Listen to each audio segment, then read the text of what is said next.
Wednesday, November 1st, and this is the Hendrick Hudson Board of Education meeting. Can I have a motion to open the meeting? Motion to open the meeting. Can I have a second? Second. All in favor? Aye. All right. The board will be entering executive session for collective negotiations under the Taylor Law, medical, financial, credit, or employment history of a particular person or corporation, or matters leading to the appointment or employment history of a particular person or corporation, or matters leading to the appointment or employment or promotion or demotion or discipline or suspension or removal of a particular person or corporation. Can I have a motion to move into exec? Motion. Can I have a second? Second. All in favor? Okay, the board will be back at approximately 7 p.m. Good evening. Today is Wednesday, November 1st. Welcome to the Hendrick Hudson Board of Education meeting. Can we all please stand for the pledge? Pledge allegiance To the flag of the United States of America and to the republic for which it stands, one nation, under God, indivisible, with liberty and justice for all. Right, the board has just returned from executive session. Can I have a motion to approve the agenda this evening? Can I have a second? All in favor? All right, oh, sorry about that. So first off, I'd like to say that the board is very excited to be welcoming Mr. Trombley to the board table as our first board meeting together. This evening, we're going to begin with a special recognition piece, and I'll turn it over to Mr. Trombley to introduce our guests. Thank you very much. Well, good evening, everybody. It's my pleasure to take a moment of our time to do what's most important. It's celebrate our staff and when appropriate, our students. So I'd like to call Mr. Keith Watkins up and also Mr. Anthony Merlini up for a very special recognition of some hard work of one of our staff members.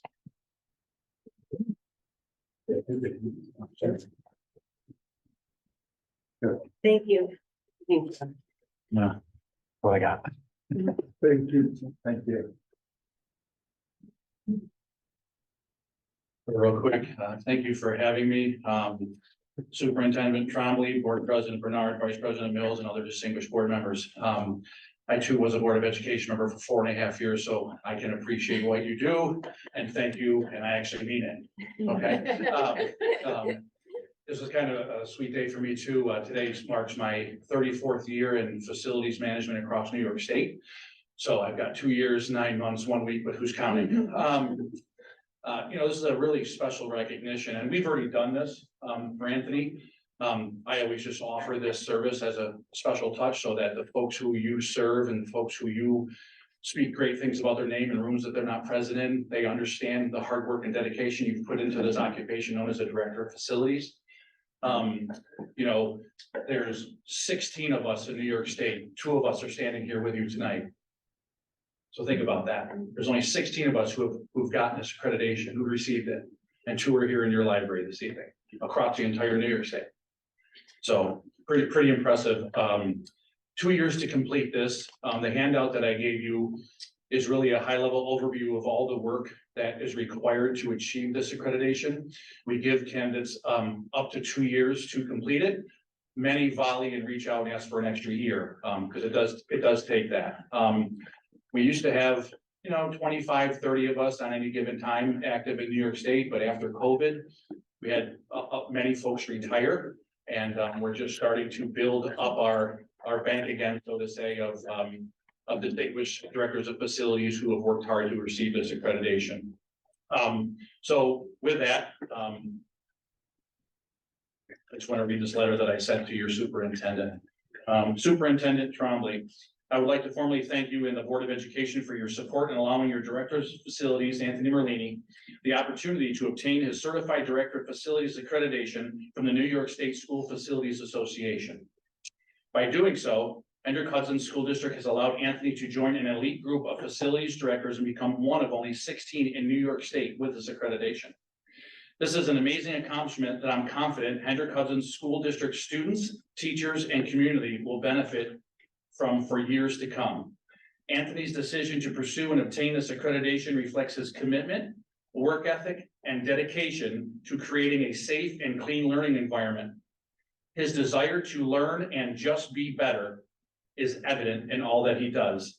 Thank you again for your support of Anthony and for serving our New York State students. So that's the letter that I sent to Superintendent.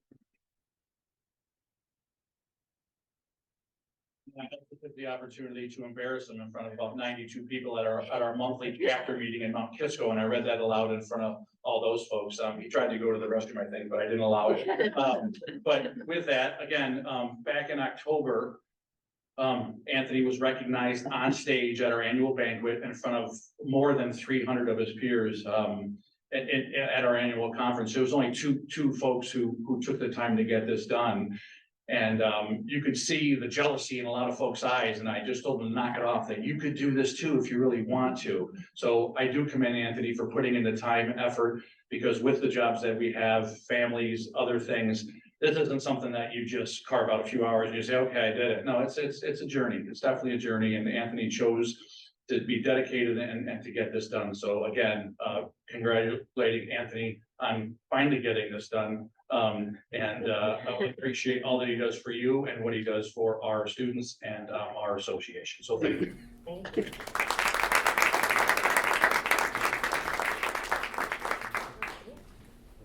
If we can get you handing that to Anthony again, I'll Can get you a get picture. that picture? I'll take it. Because that would be really good for our Wednesday wake up e-blast that goes out to 800 members. You want to think it? Carmen, why don't you take it and let us be it. She's like, hold on.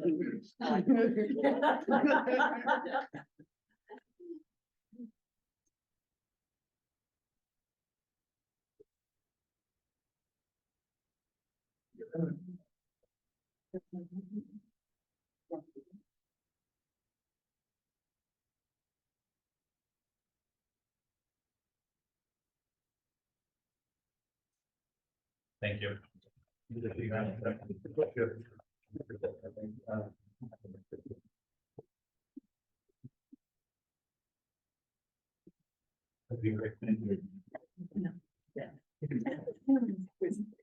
And I've worked with Mr. Trombley in the past, and you've got a great one. Thank you. So, yes, Keith is, Keith gave his recommendation to Mr. Malini. I think it's definitely an added one there as well. Just to, thank you. Thank you. Enjoy. Anthony, just another word of thanks for your dedication to our students, our staff, and our facilities. Anthony's work and his team work touches all of our students. And so it's already been a pleasure to work with you, listening to your counsel. So congratulations on a job well done, and thank you for representing our district so well. Thank you for your job.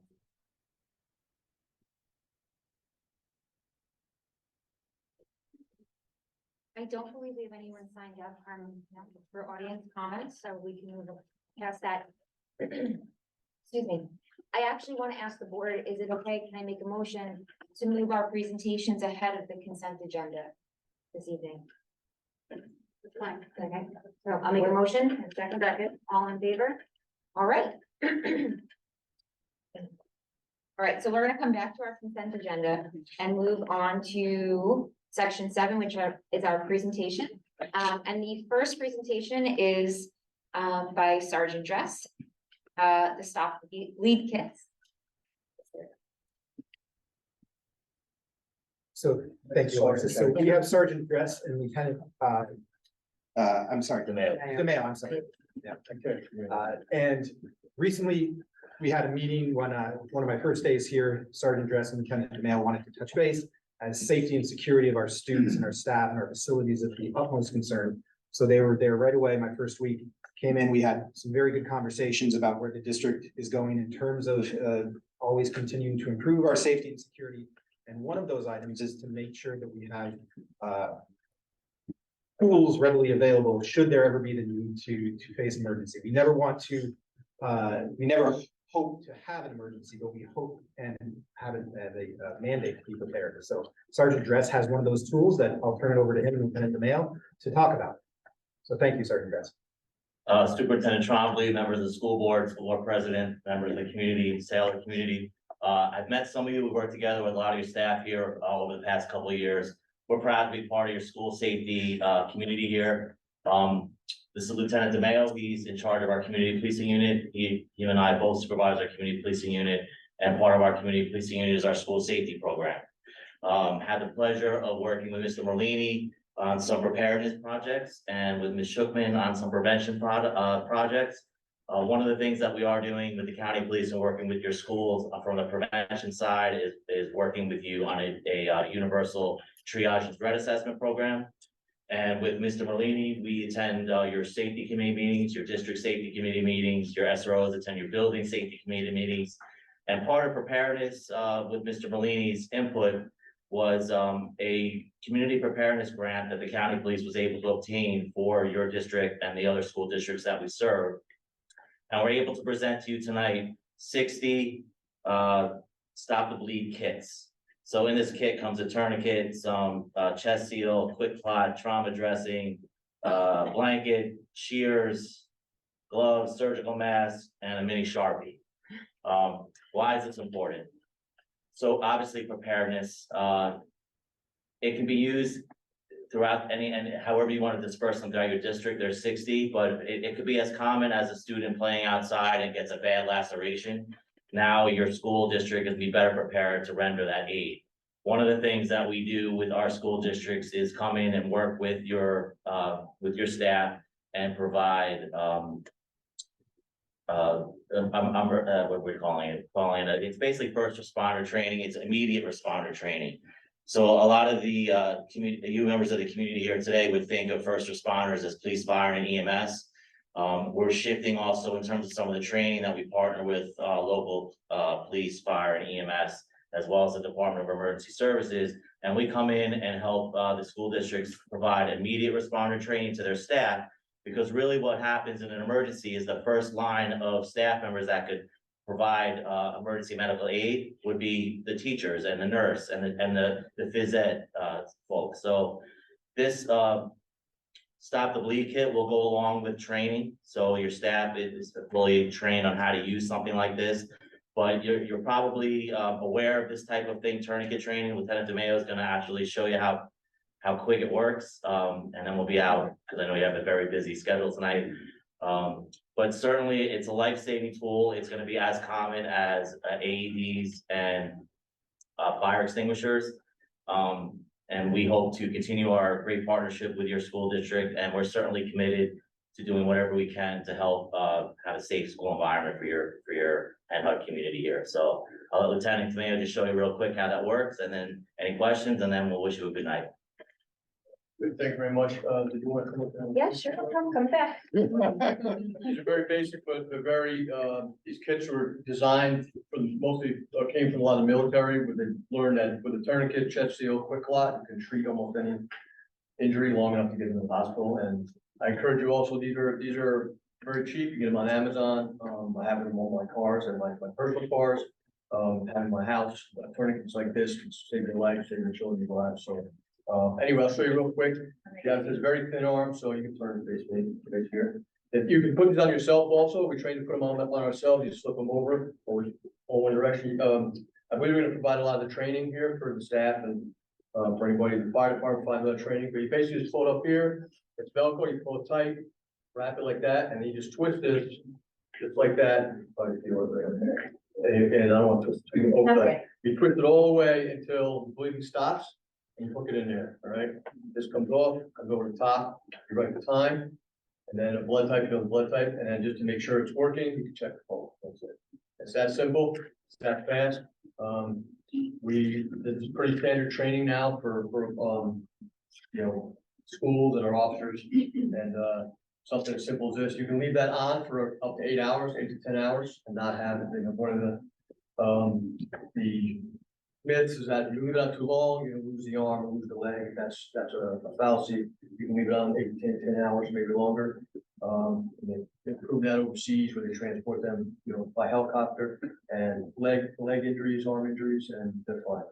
So that's it. It's pretty simple. It's very easy to do. Like I said, I encourage you to get some for yourselves. I carry one with me all the time, so it's just one of those things that will take your life. Yeah.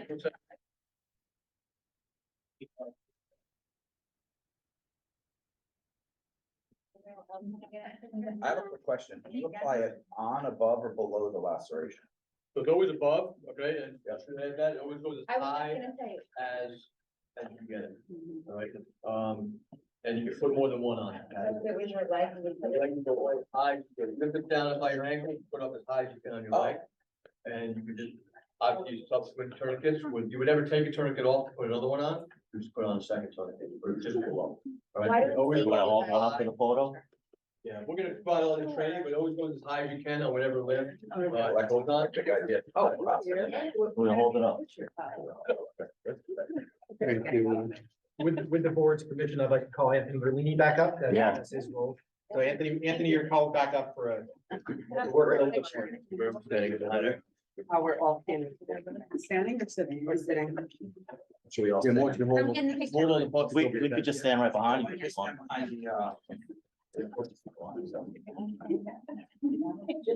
Should get the back.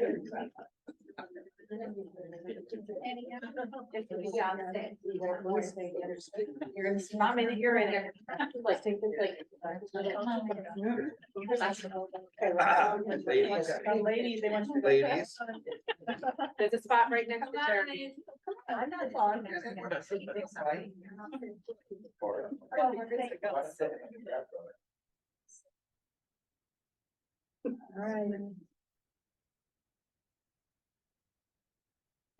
Thank you. Thank you. Thank you, everybody. Thank you. I tried to. Anthony, it's all for you. You can both. We're in the same. You need a different, oh, we don't. No, we're gonna do it. There's 61 people. You can't use Amazon. I'm going by turn today. Oh my God. Starting Why don't you announce that they're gonna be training for the security November 7th? I think the security guard's got it. So before Sergeant Dress and Lieutenant DeMail leave, just want to thank them for their partnership and the safety of our staff and our students. That is the utmost priority of the district. We have a mandate to return our students to their families in at least the same condition that they come to us, if not better. And we truly value the partnership with all of our law enforcement agencies and partners, and thank you for being here tonight. So Thank you. Thank you. I also just wanted to include that, they're training the security guards next week on November 7th for the Stop the Bleed. Yeah. Next week. Great. Yeah, thank you. Great. And next, on our presentations list is the Hen Hud and the Blue Mountain PTA. Ladies, if you need me to come up and, display anything, I'll be right there. It's ready. Our own Vanna White. And That's right. take it from here. I don't know which is going first, Hen Hud or Blue Mountain, but Rebecca. You're first. Hey, good evening, everybody. My name is Rebecca Quigley. I'm the president of the 100 Hudson High School PTSA. It's an honor and a privilege to be here this evening. Again, thank you so much. I'm joined this evening by Janine Eichenholz and Ann Malloy, who are co-presidents at Blue Mountain Middle School PTA. And we're going to update you on our activities for the year. So thank you again for this opportunity.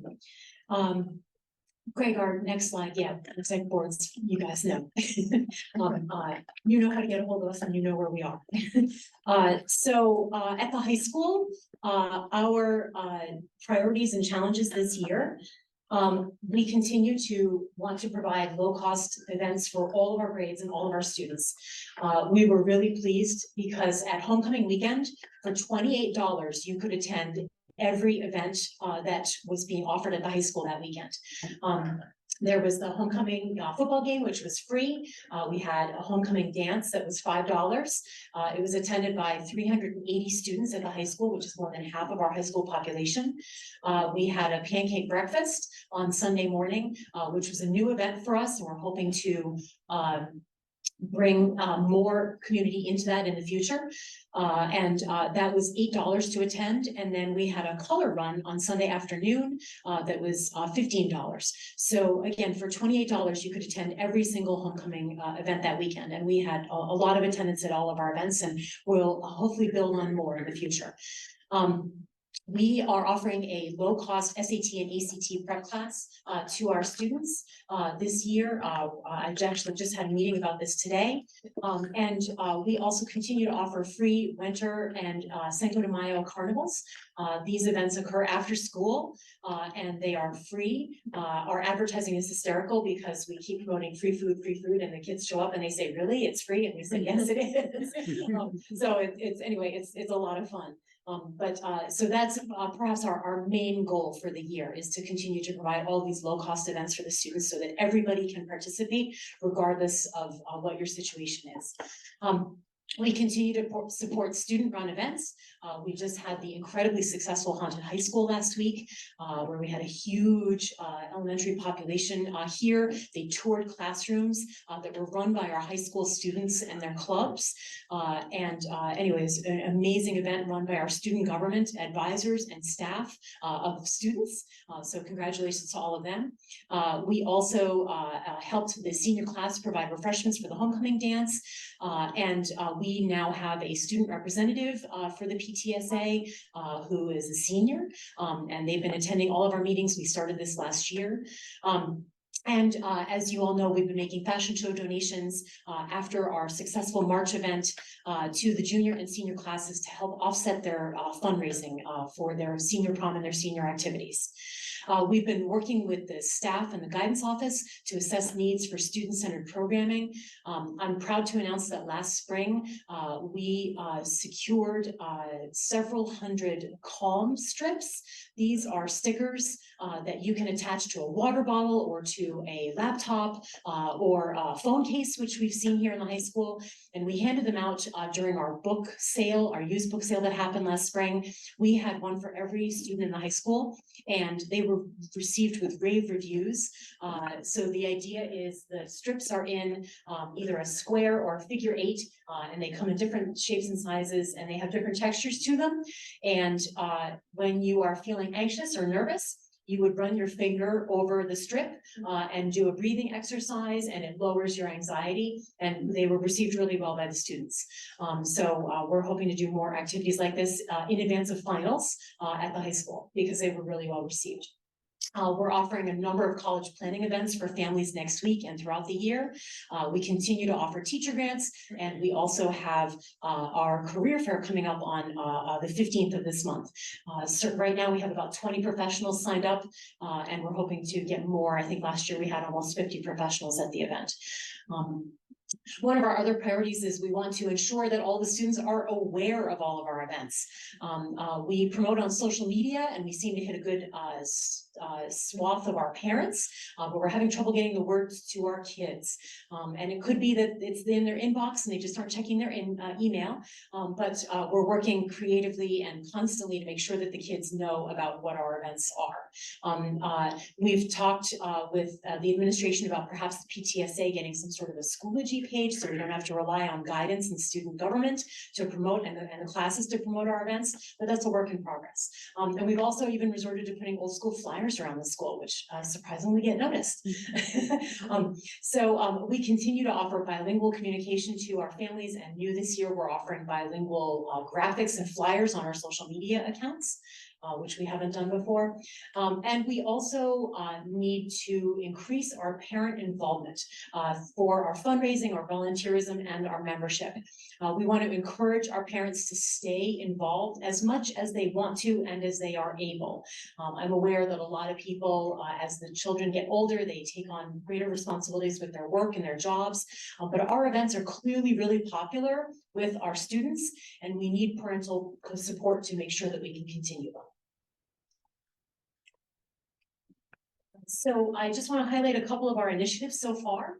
One of our big events that we've never undertaken before was in August. We did a major spruce up of the faculty break room here at the high school. It was in dire need of help. One of the staff members even told us it's where dreams go to die. So anyway, but we were thrilled to be able to provide them with new appliances, and we did some really fun painting in there. There are plants in there now. It's a really amazing space. We hung a lot of student artwork up there too. And we've been getting rave reviews about it. We were thrilled to be able to undertake it for the staff, and thrilled that they're using it. So that's really incredible.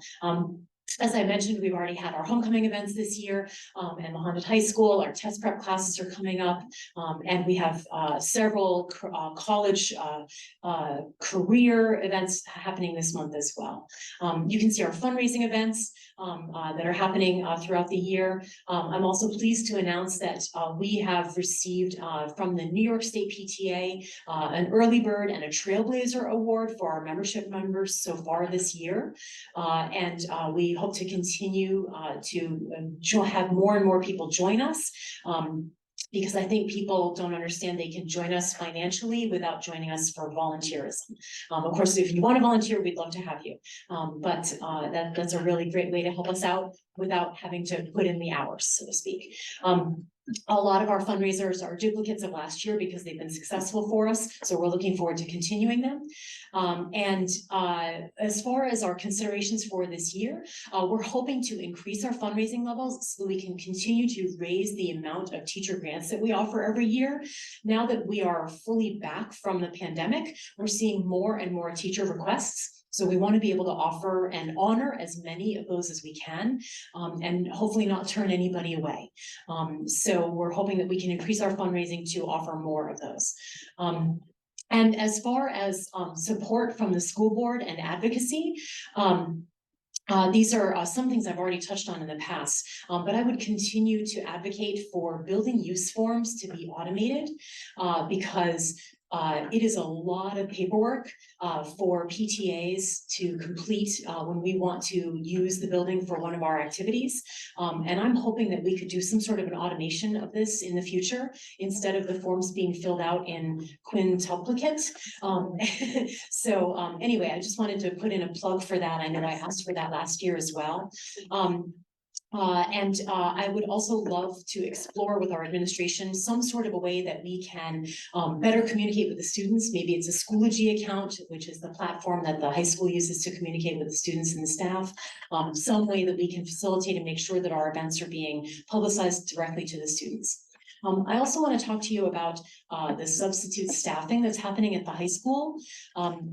Thank you to the school board for providing us with the substitute teachers that we so desperately needed to cover daily absences. We're really grateful for your support and your attention to this detail. Another issue that we're seeing at the high school right now are long-term staff absences due to either medical issues or perhaps a staff member is out on medical leave awaiting a medical appointment or medical testing. And we seem to be having a lot of those absences at the high school right now. And we're hoping that the school board and the administration can work together to find some solutions for this situation so that our kids don't lose the instruction. As you all know, some of the classes at the high school are really high level. They're accelerated classes. So when a staff member is out for a day or two, we can make do. But when a staff member is out for several weeks, these kids lose a lot of acceleration because they're covering several days of material in one day. So we're looking forward to working with the administration to make sure that these absences can be covered so the staff members can take care of the needs that they need. So we appreciate your attention to this. And lastly, I just wanted to put in a plug for this continued opportunity to update all of you on our activities. We are grateful and honored, and we realized that for a very long time we did not have a voice at these meetings. So we really appreciate your opportunity and your time tonight. So thank you. So Janine and Ann? Don't go anywhere yet. Yeah, don't go anywhere yet. Okay. So the Schoology page is intriguing. The PTA does not have direct way to email students. Correct. We have to ask the office, which actually has never been a problem before. The office is amazing and it's a privacy thing because we should not be contacting students directly. So that's never been an issue. But I just wondered if Schoology couldn't be put to use. Like every class at the high school has a Schoology page. Student government has a Schoology page. I'm trying to think of the other, I think the club's guidance has a Schoology page. I just wondered if the PTSA couldn't have a Schoology page so that we could directly, you know, so like, for instance, if you're a member of the freshman class, you're automatically a member of the freshman class Schoology page. And it just pops up on your dashboard when you're in Schoology. So I just wondered if the PTSA couldn't also have a Schoology page, and so we would pop up on every student's dashboard. And then when we have updates, they would auto-populate into their feed. Is that one of those things where it's like, So if you were an owner for a Schoology page, you would see all the members. but I think are we allowed to do that? Because we pay for Schoology. Yeah, we pay for it. Okay. It's not I don't think it's a money thing. It's actually a privacy thing. Like, Do we have a it's like- PTA liaison, teacher? Yes, we do. It is, Nikki, oh my gosh, the new, student. Mickey. Mickey. She's the SAS. I'm so sorry, Mickey, I don't remember your last name, but she's brand new and she's absolutely amazing. And she's our student, assistance counselor. Yep. And she's our staff liaison this year. That may be a way to. I think it's important for what the PTA does for the kids to know, since you guys run so many events, so we should come up with a solution, but that might be the solution to your staff. Yeah, and Vinitha, actually, you raise a good point, because I know we, for those of you that don't know, this summer, we actually separated the PTSA email blast capabilities from the school district's Right. capabilities, at Vinitha's request, and it's been working really well, and we appreciate Vinitha and her staff updating, the, email lists for us, so that we, you know, that's all behind firewalls, we don't see those names. So, yeah, so anyway, but yeah, thank you for everybody's attention, I appreciate it. I have one quick question. So, it's more sort of, I think, community notification. All three PTAs, elementary, middle school, high school, are separate, And SEPTA. and SEPTA 4, sorry, thank you. If you belong to one, you don't belong to all. So I think it'd be great, maybe when we do the registration, maybe, is it possible for you guys to offer the connection to apply membership to more than one? So you can, because there's a lot of us that don't know maybe that there is separate PTAs, because we're only elementary parents, right? And you lose some of the support that maybe you'd be able to get for some of those adopters and people that would be happy. Yeah, like if you could check, like, I want to join this one, I want to join this one, and you can do one registration, or maybe just a reminder that there's more than one PTA that you could join and support for people that would be more than happy to do it. Yeah, thank you, Jeremy. We've explored this in the past. Yeah. I think there's a little bit of a technical issue with the New York State website that we use for membership, but also we don't have consistent membership fees across all of our PTAs. Okay, So there's that consideration as well. And we did begin talking a little bit about bundling all of the schools. But then there was concern about who would handle the money, who would receive the money, and then dispersing the money. So there's a little bit of that piece of it as well. And also about this time, when we were having these discussions, was when we started entertaining the Princeton plan, and the elementary PTA, rightly so, really had a lot on their plate, and so we backed off, so that they could focus on reorganizing. But we can certainly, I think now that they're up and running, we can certainly entertain that again. and maybe all of our board liaisons at the next PTA meeting we attend. Yeah, but what we did in the past, when we had kind of happening, every month I used to include the block of this is how you sign up for the 4, but it was 6 at the time, with links. And maybe it's just something simple like that, that you send out one email from all of you with the link.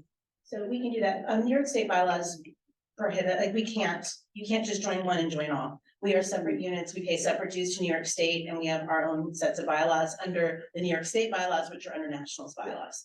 But we have in the past, like, I know every single one of our individual school-based units, or let's say level-based units, from elementary, middle and high, we always promote SEPTA, and we also share each other's information as well. So we can go back to, here's a link to join each.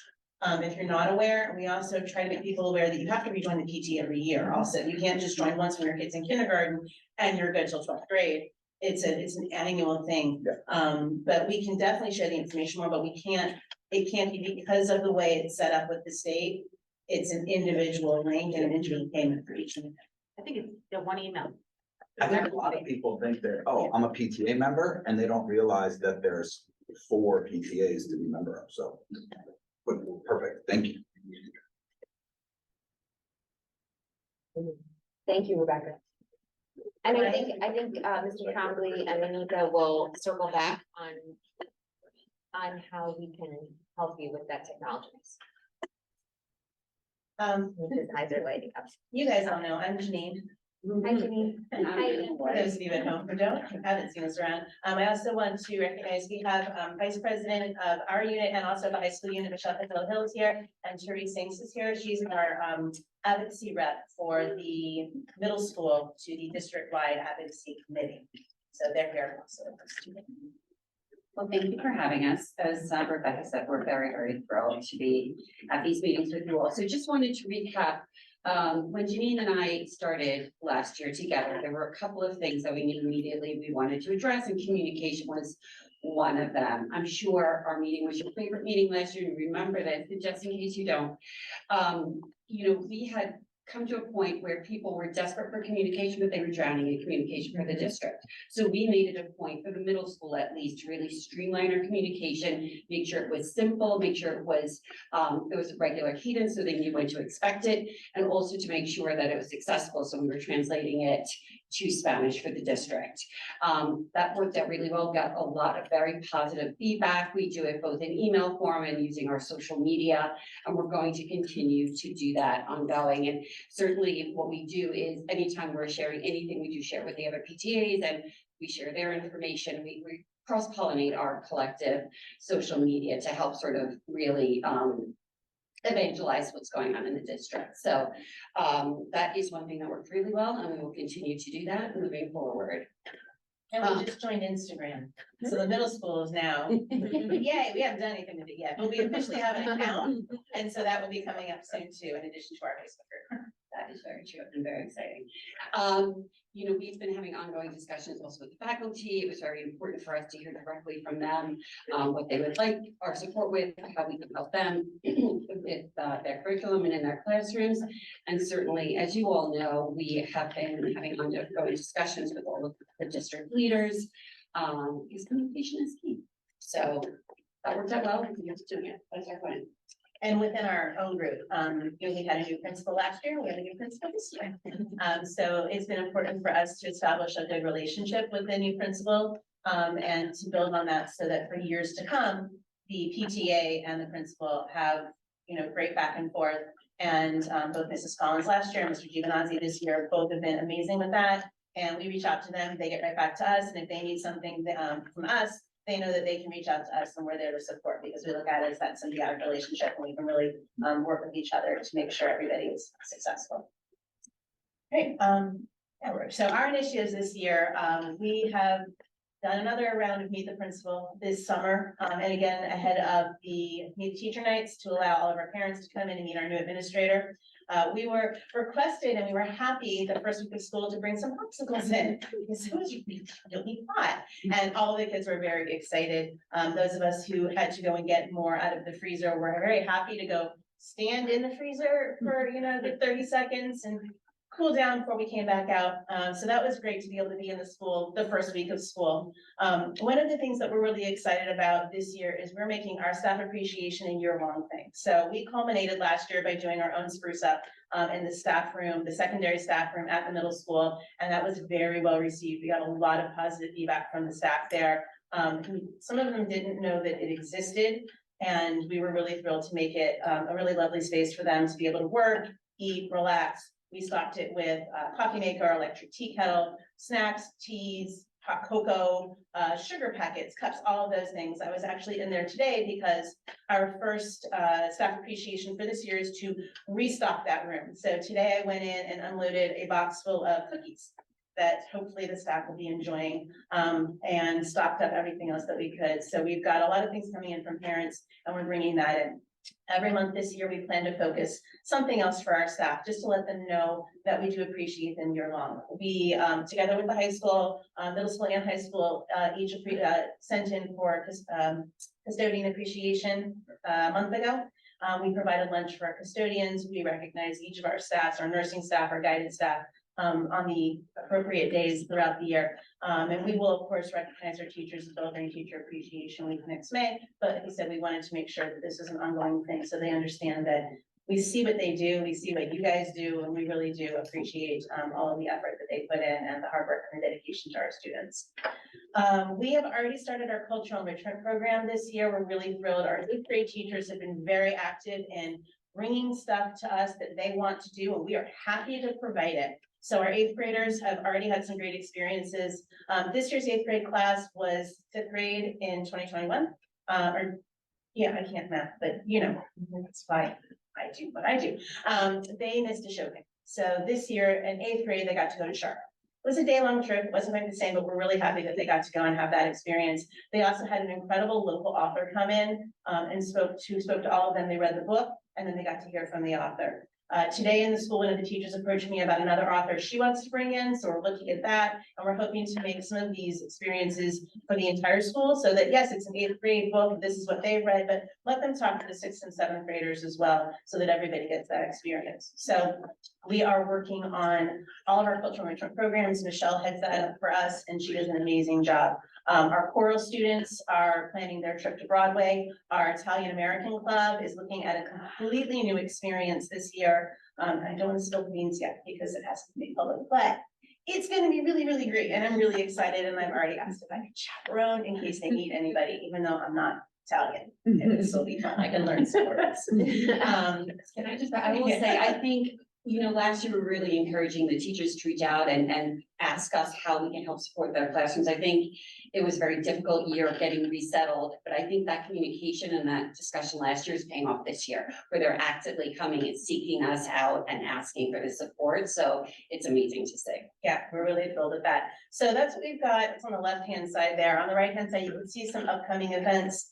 We are going to try and plan some more events for kids and for our families. We really want to get our community involved. We have a winter canteen coming up. That's going to be for the students in December. Our basketball madness could be for the whole family. That's going to be a really fun event. We're doing it earlier this year to kick off March Madness on Friday, March 1st. That's a great event that I think Rebecca started a few years ago when she was at the middle school, and then we took a little COVID break and now we're back. So that's going to be fun. We're really hoping to do a family field day next summer. So that's a ways off. We want to bring in, you know, all the fun that the kids get in elementary school on field day. There's no reason why all of us can't do that on a Saturday. So we're going to work on that. As always, we support our music program, Music in the Parks, the Choral Students Trip, and our student government. One thing that we want to highlight, so this is in the center, the fundraising efforts. This year, we're really focusing our fundraising on specific things. So it's not just fundraising to say, well, we might want to do something, this and that. We really are trying to target our fundraising. So what we've told as teachers this year is if you want a program, we will provide it. And if we don't have the budget for it, we will raise the money to do it.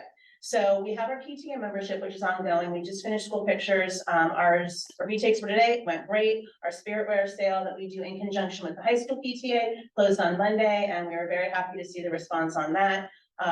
We have next week, shameless plug, if you vote at the middle school, or you're just at the middle school, you have a parent-teacher conference, bring some dollar bills with you because we have a bake sale next week. So if you get a little snacky in the middle of the day, you need a cup of coffee, or you're just waiting in line to vote, we will be there from 8 to 4. If you want to donate something, we're happy to take Dunkin' or BJ's, anything you want to drop off. You can drop off things at the school on Monday, or call me or email me and you can drop them off at my house. But we'll be there. So we have that coming up next week.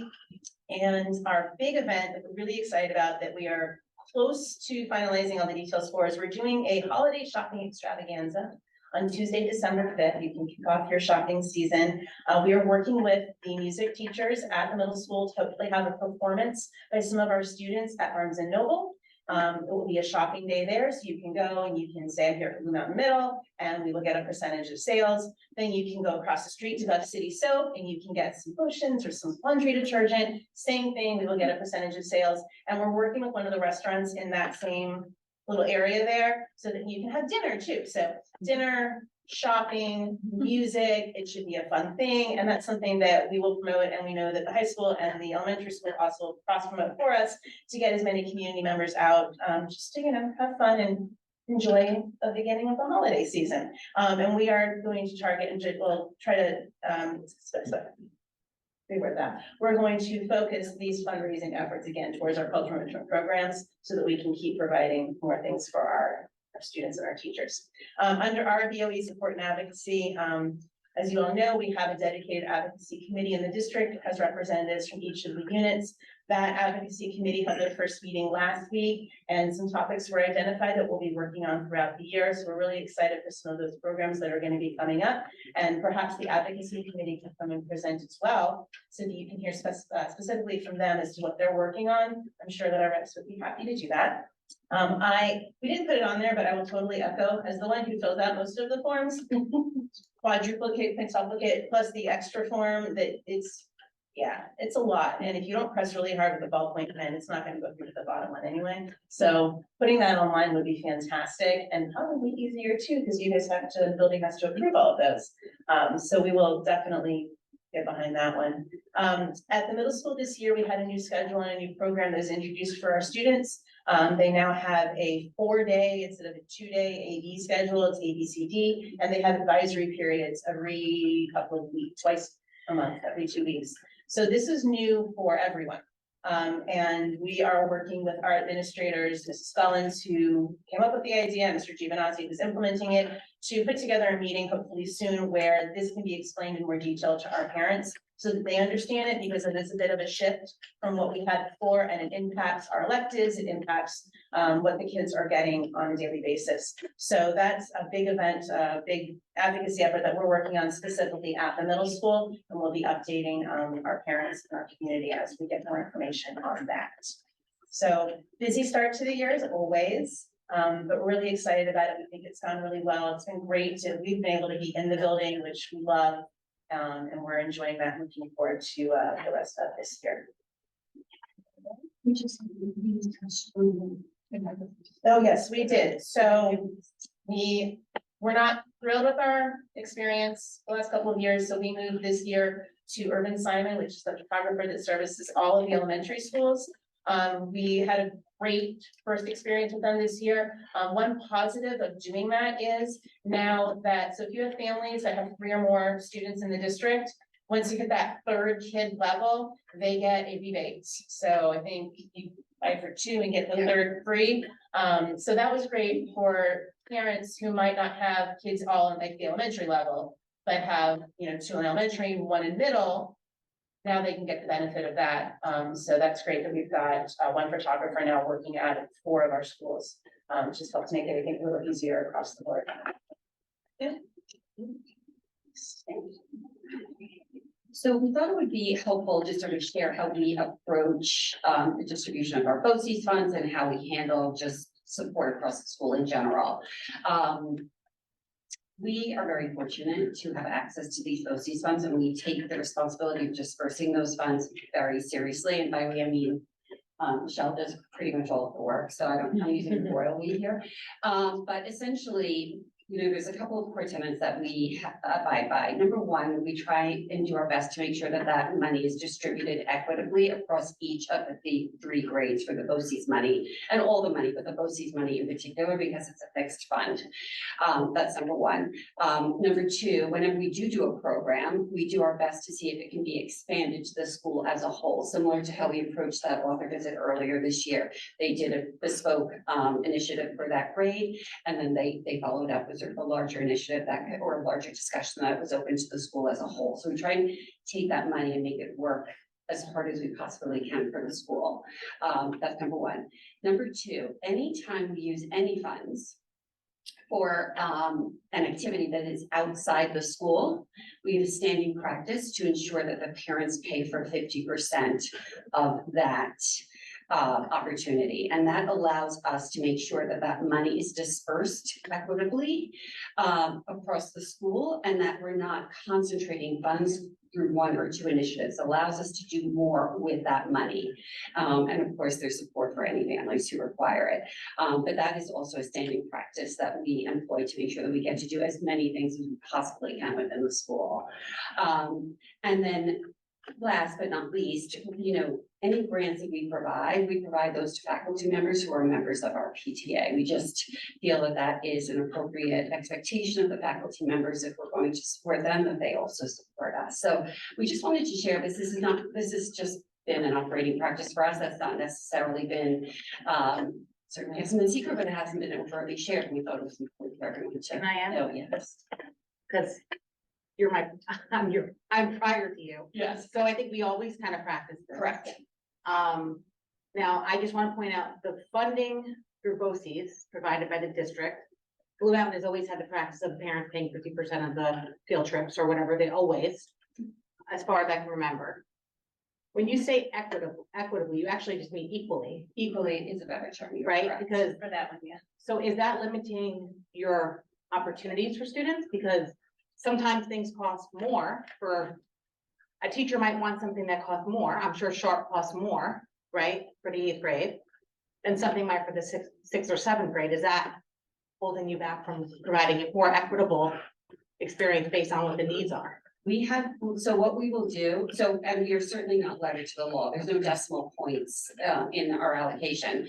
But if it's something that is going to cost above a third of the cost, we'll look to see if there's a better way to fund that from a different source of funds. So we're not going to deny somebody that money, but we do our best to make sure that it's distributed equally across the grades. And then to what Janine was saying earlier, now that teachers are acknowledging earlier in the year how they would like support, it allows us to do that better. So if we know that they want to do something in May, we know we can either look to BOCES to fund it potentially if it fits the criteria, but then we can also fundraise if it goes above and beyond that allocation and sort of address it in that manner too. So for this year, we've spent our allocation for 8th grade already between the author visit, which they did negotiate. There was a price. We said, can we work on this? They went to the author. Absolutely. No problem, done. So we've spent what we had allocated for 8th grade. However, we've said we're not going to stop there, and this is why we have targeted fundraising. So we're not going to, if 7th grade doesn't use any of it this year, and 8th grade wants more, we're not going to deny the 8th grade and just have money sitting there unused. But we want to give each of the grades an equal opportunity to come forward and say, we want to do this program, and this is what it's going to cost. So that we can make sure that each grade at least has an equal opportunity to have a program come in.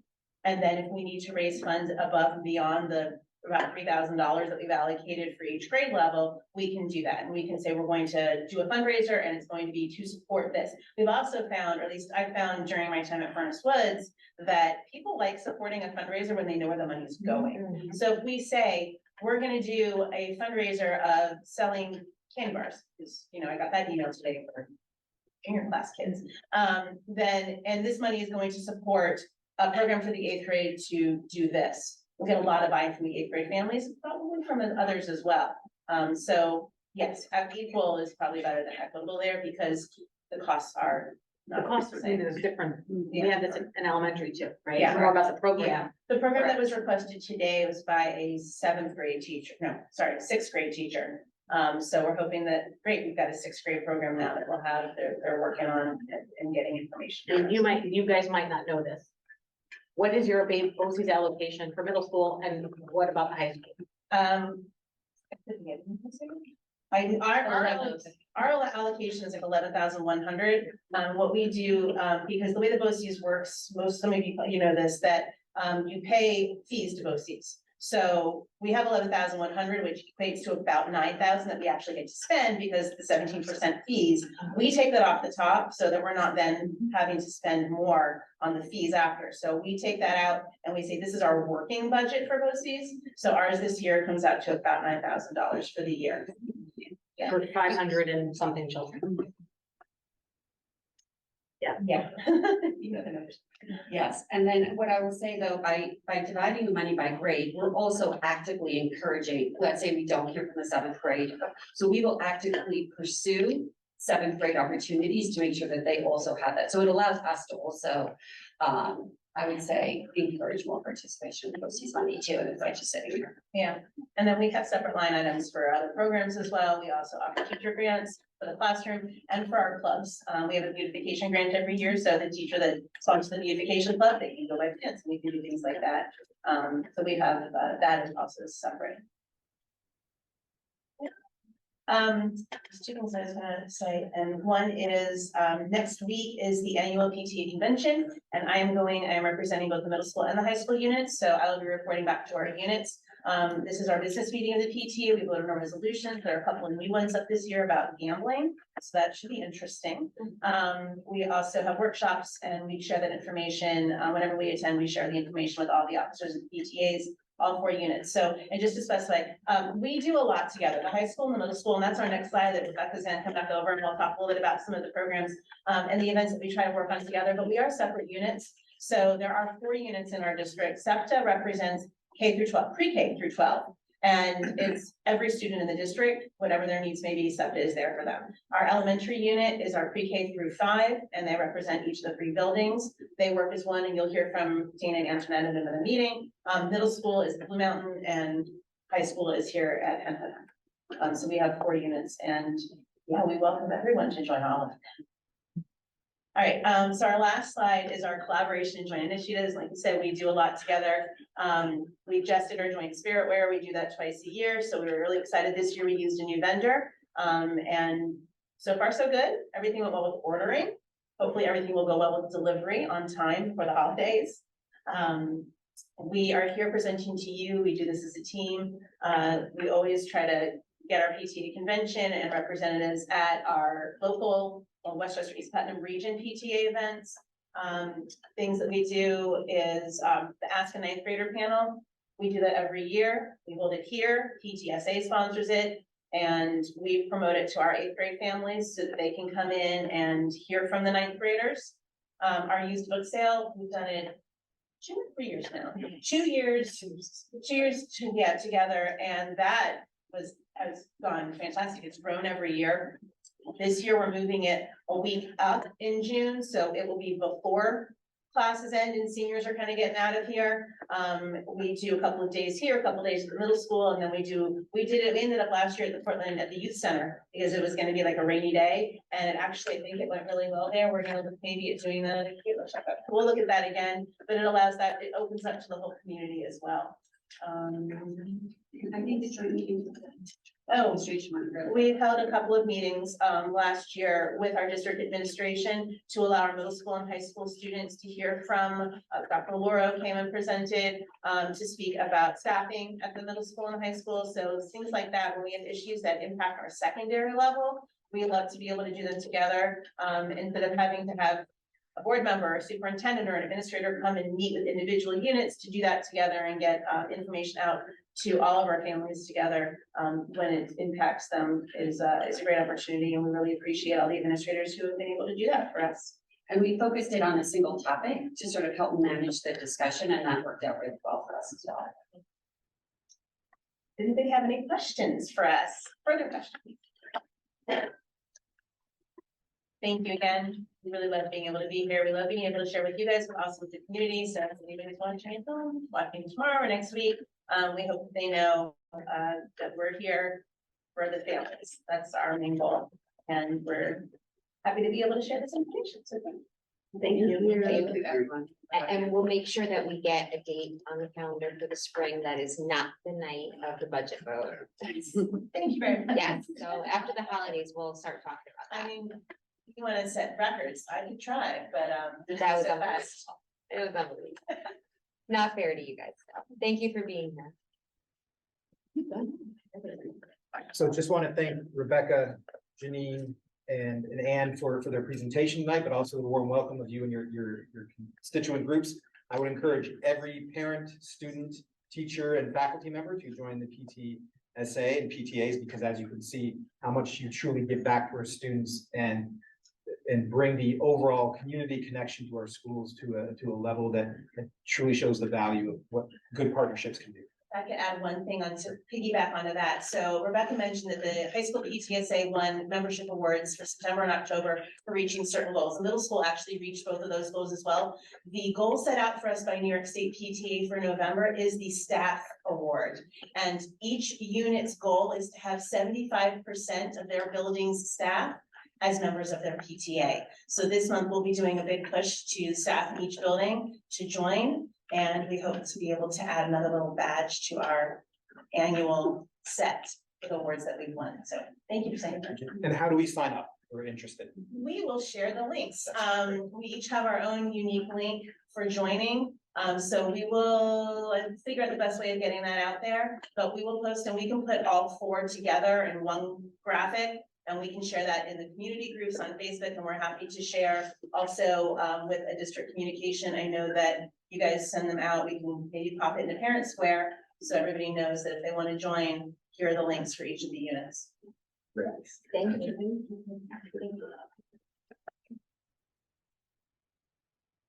Okay, so we're gonna take it back to the consent agenda. I think that's where we left off. Does anybody have anything to pull this evening from the consent agenda? I wanted to just pull the corrective action one that we had. Okay, that's fiscal 5.4, so let's just pull that aside for a minute. And is there anything else that anyone would like? We didn't make a motion. Well, I just wonder if there's anything else we're pulling. Okay, then we're gonna vote on the consent agenda, less fiscal 5.4. Can I have a motion to approve the consent agenda? Can I have a second? Second. All in favor? Okay, so Tamika is pulling fiscal 5.4, specifically the corrective action plan. The risk assessment report for Yes. last school year. What was your question? So under, I know we just have it noted that we're just, I guess on here, it had student helpers would review and verify the inventory for the tax from last summer. And just a recommendation in the document that was attached, it said that we should employ a separate person from the business office. So So Can we, you give background on what the document is? yeah, this is our risk assessment, right? This is our risk assessment. This is the recommendations, and observations based on some of the higher level concerns in the audit. So, yes, one of them is, This is from an annual audit. this is from our annual audit, yes, this is just those portions. Mhm. So in here, it was the observation and recommendation was that the school district has full assets performed every 5 years by an outside vendor. Although the district has a full fixed assets performed every 5 years by an outside vendor, period walkthrough observations are not performed between appraisals to verify that tags are fixed in location are accurately documented within the inventory software. And then the answer that we provided based on the concern was a superintendent director of facilities and assistant superintendent of business will designate during the month of May, student helpers who will review and verify inventory tags. I don't even know, so I'm not on audit committee. I don't even know what that means. Sure. Well, You I can- think this is, so right here, there's a list of widgets essentially. And so the students are there to validate that the widgets that are on the list are actually in place. There's a validation of, we have 100 desks. Go out and validate that we have 100 desks. But That's what, but the recommendation, and this was the concern, that someone outside of the business office. So the student is considered outside of the business office. okay. So we just are it says following that they're supposed recommendation. to sign off and confirm that what they've done is correct. Someone outside the business office. Okay. And it's a labor intensive job where you're literally going to the fixed assets, and you're finding the ID tag, you're verifying the ID tag with the fixed asset, and you're checking it off. I guess the question is, did we did that last year? No, that's why there was a recommendation to do. We've never done it. We usually, what we do is every 5 years. Every 5 years, we do a full asset check. And then on a year-to-year basis, depending on what we put to sell. So then we decrease that inventory, and every asset that we buy, we add it. And for example, Benita does that with all the computers, and I do that for the rest of our assets. So, for example, Benita gets 100 computers, and here people will tag them. I don't know if you have your computer or anyone. yeah, you'll see it else. on the kids. You on can your see it in the student back. profiles. There's, it's over $1,000 is fixed assets. So any Chromebooks doesn't count, anything over $1,000, they have to tax. And then there was the other one, which was the vendors. And how we're going to take the recommendation that we have to periodically review our vendor database. And how their recommendation to do that. Do you want to speak to that? Anyone? What we discussed? Okay, what's the level of vendors? Anyone doing work in the building? Yeah, so. No, any or selling anything. Yes, to it. anyone we have a PO to. So I think Right. the idea behind that is to make certain that you don't have a vendor who you're not doing business with actively listed as an active vendor, which reduces the likelihood that someone could commit fraud or have an erroneous payment made to a vendor who's no longer actively doing business with a PO to the district. So you have 500 vendors and you're actively working with them. There's 700 in the system, and there's 200 that could be purged, and that's 200 fewer opportunities for a mistake to. But when was the last time we did it in this district? I don't think we have ever done it. So we've never reviewed. I think that's something we should be looking at. Well, that's why That's what I do. that's the audit. Okay. This is the purpose of the audit. So the Okay. purpose of the audit is to define risk. And we have to correct it, right? So they identified a risk, we're gonna correct it. So their recommendation, again, we have to make sure we follow their recommendation, is the district should designate an employee separate from the accounts payable process or claims auditor. I don't know, did we discuss who that would be? I don't think we picked the person, we said that they would assign. the person. Yeah, the superintendent and I will decide who will do it. So that will be followed their recommendation. And then the third one was the financial statements, which we are now moving to. We have a page online for that now? It's already there, It's there, okay. so if you go beneath to the business office at the bottom, you have the financial statements, no? That's where we put them. Under our district? Yeah, I think it was. under board. Yes. Well, it Sorry, was on the website. So they. Yeah, On the yeah. website, yes. You So- remember where it is? In the business office at the bottom, I see, Yes. okay, our district business office. Business office, and there's a school year. Budget by school year. Mhm. That's what I was gonna say, it wasn't on there when I looked. We did. Is it in a different section? Is it in the? It's the, where the budget information, is that on the Board of Education site then? There's a budget by school year? Board of Education, budget information, budget archive. And there should be one for the school year 22-23. Yes. So, yeah. And So then if at the you, very bottom, It's all here. it's under the accounting and reporting. So again, the click sequence would be navigate to henhudschools.org, click on our district, go to Board of Education. On the left-hand side, you'll see archive and budget information. And if you click one of those years, you can scroll down and you'll see the accounting and reporting. Can we just take that and put it on the budget page? The business. I mean, the business page. Yeah. So then all the budget information is the business. okay.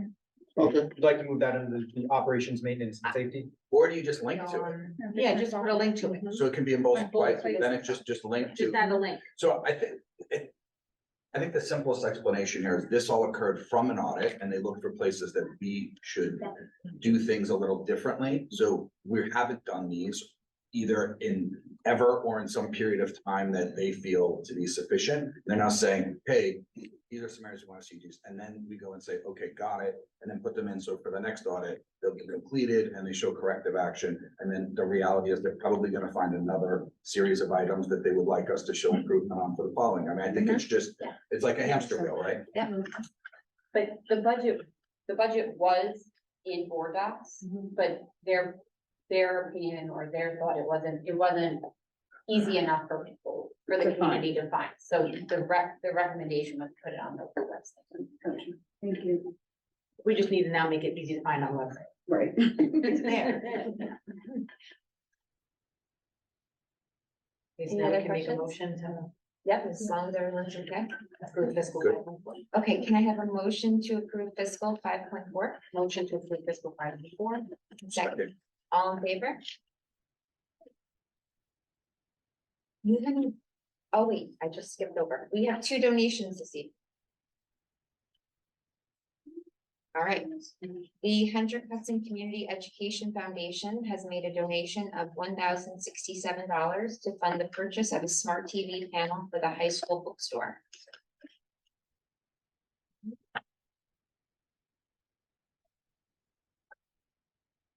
One more, the Hendrick Hudson Community Education Foundation has made a donation of $1,908.93 to fund the purchase of 17 graphing calculators for the high school.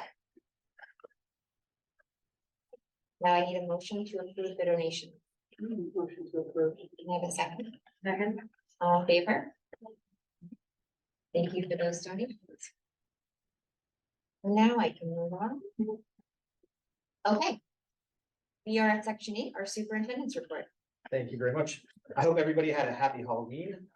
The Trombley household, we had part of our group dress up as a burrito and a hot dog, and then the other part of us dressed up as people from the Super Marios. So after a family vote, they said we cannot post any pictures to Twitter, but you can probably just imagine that in your head. So just I want to start off with a word of appreciation, and again, extending many thanks and I owe much gratitude to our administrators, faculty, staff, students, and community members who have welcomed me to the district.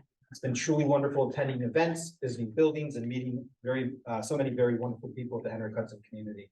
And again, if you see me out and about, please be sure to introduce yourself and tell me what you love about the Hendrick Hudson School District. Also, a special thank you to our cabinet members, to Carmen and our central office staff for all their help as I in process. It takes a great deal of time to train a new superintendent, and they help me find which doors not to open, which stairs not to go down and fall down and get trapped. So thank you for that. Starting off with our summary of some athletic events. Unfortunately, this evening, our ladies sailor volleyball team, I just received word, they played a hard fought match and unfortunately ended their playoff journey in the 5th set in the Class A semifinals. So we wish the ladies sailor volleyball team congratulations for a fantastic season, and they have much to be proud of. So unfortunately, they did tonight. Continuing on with athletics, our cross country team is competing in the Section 1 championships on Saturday, November 4th at Bogland Park in Dutchess County. Should any members of the team advance, or the team itself, they will be advancing to the state finals in Syracuse on Saturday, November 11th. So good luck to those athletes. Our girls swimming is participating in the Section 1 championships on Wednesday and Thursday at Felix Festa Middle School in Rockland County. And want to just go off, read some fantastic accolades for some of the following teams this past fall that won league championships. Our ladies volleyball team won the league championship. Girls tennis was co-league champion with White Plains, and of course our boys cross country. So please join me in congratulating all of our scholar athletes, their teams, coaches, and athletic department staff on a wonderful fall season. And a special thanks to Mr. Tom Baker, our athletic director, for briefing me on these fantastic accomplishments, getting me up to speed, and for presenting me with my first bit of Hendrick Hudson swag, which I will wear proudly at every chance I get. So, just a reminder about the emergency test. No, the test that came across your cell phones this evening was not letting you know that we are canceling school. We still have school as of right now, tomorrow. This evening at approximately 6 p.m., we conducted a test of our emergency communication system. If you did not receive any or all of the messages as a parent or community member, please verify your contact information on the campus portal or reach out to your building's main office where your children attend school. If you can't access the Infinite Campus portal, please contact portalsupport@henhudschools.org. And if you did not receive any or all of these messages as a staff member, please contact your building main office. And thank you to Vanitha and Carmen for making sure I put the message together and not sending it out too early. And just one logistical note, this daylight savings time will end this Sunday, November 5th. So please be sure to set your clocks back, as it's not an excuse for missing the first class that next day. Okay. In future meetings at this point in time, I will use this portion of my update to address any questions that were not answered in any public comment portion of a board meeting or that needed further follow-up. So if there are questions that come up, we'll make sure we highlight them there. My wife wanted me to make sure at this point in time, I tell the children to go to bed and read a story. And so they're watching and doing that.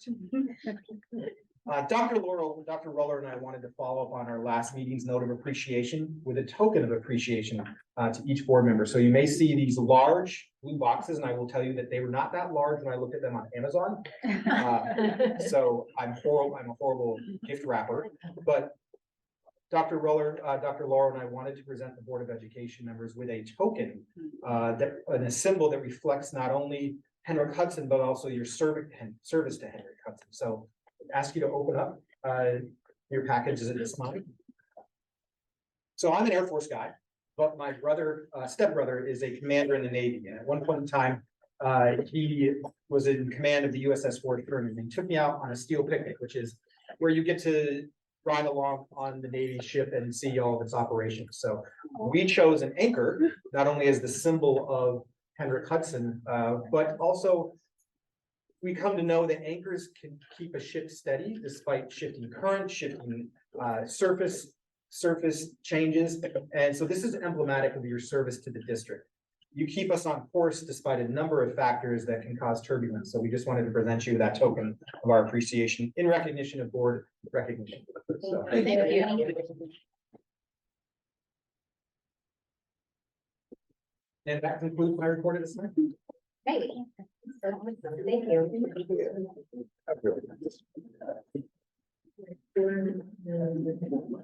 Oh, yes. The survey should have gone out to all parents, students, and staff by building to help inform our work that we will be doing with Bradley Geis, consultant who's joining our district on November 14th and 15th to help train our site-based teams. The essence of that is that with the development of our site-based teams, one aspect of their work will be to engage in reviewing survey data, perception data, on an annual basis to engage in the continuous school improvement model. On the 14th and 15th, our administrators and educators will be trained on that process, on how to use that data. And the end goal would be that on an annual basis, those administrators will help to facilitate site-based teamwork to include parents. Mr. Bradley Geis mentioned that parents should definitely attend the second day if they are part of those teams to see that process. He's confident that after a few minutes of your attendance, you'll understand the process, you'll feel comfortable walking away.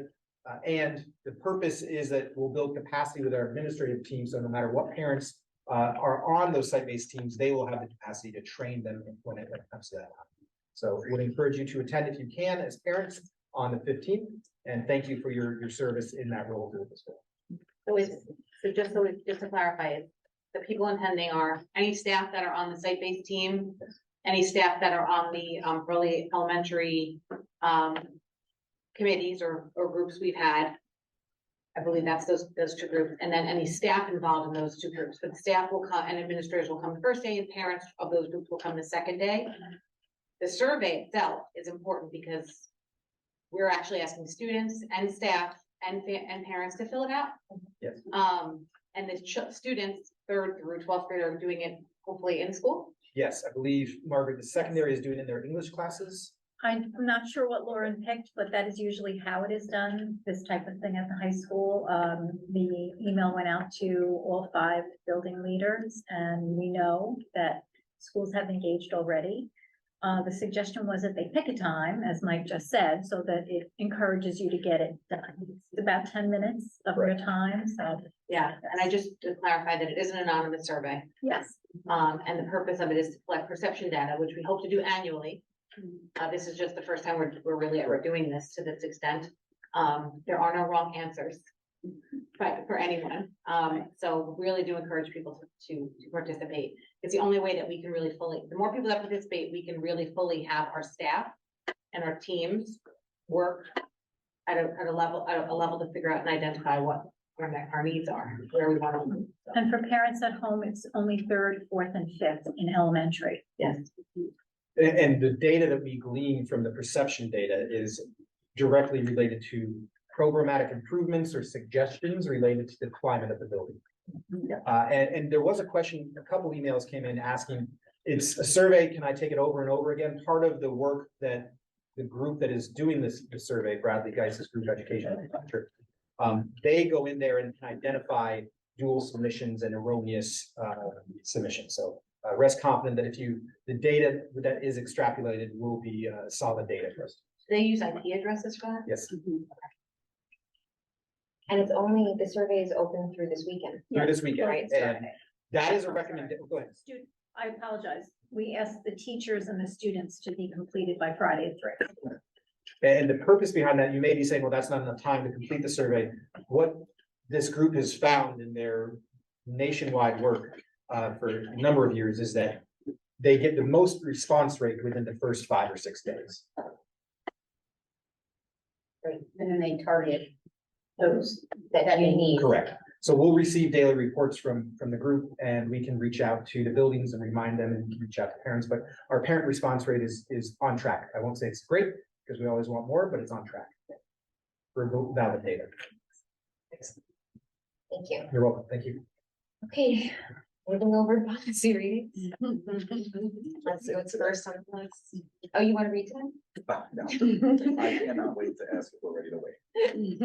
Okay, the first one, Erica, is 9.1 on the agenda.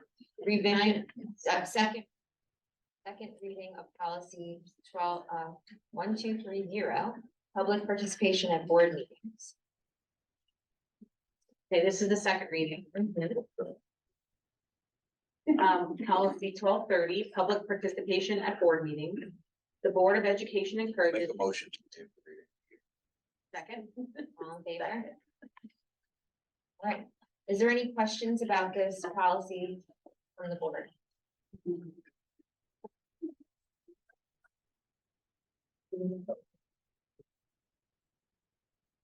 Oh, this was to revamp and, public participation at board meetings. It was originally 4 lines. Yep.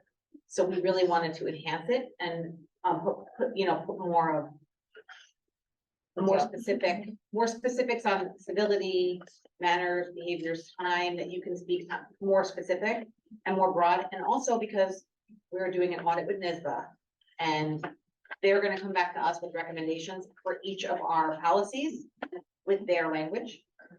And this is their language with our hen hut twist. Okay. So this is one of those examples.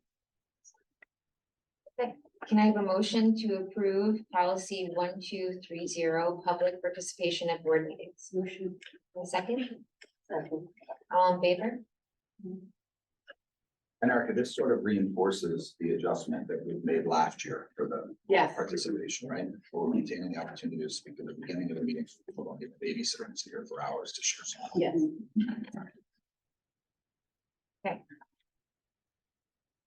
The next policy up for discussion is the second reading of policy 0105, diversity, equity, and inclusion in education. Policy 0105, diversity, equity, and inclusion in education. The Hendrick Hudson Central School District Board of Education believes that a diverse and inclusive environment. Motion to waive the remainder of the reading. Second, Nicely done. All in favor? But we didn't have any changes the last time. We made a change based on the wording that NISBA used around diversity, where instead of genetic information, it's learning style and or other human differences. So it's a little bit more broad, but that was the NISBA wording under that. any questions from the board? Can I have a motion to vote on policy 0105, diversity, equity, and inclusion?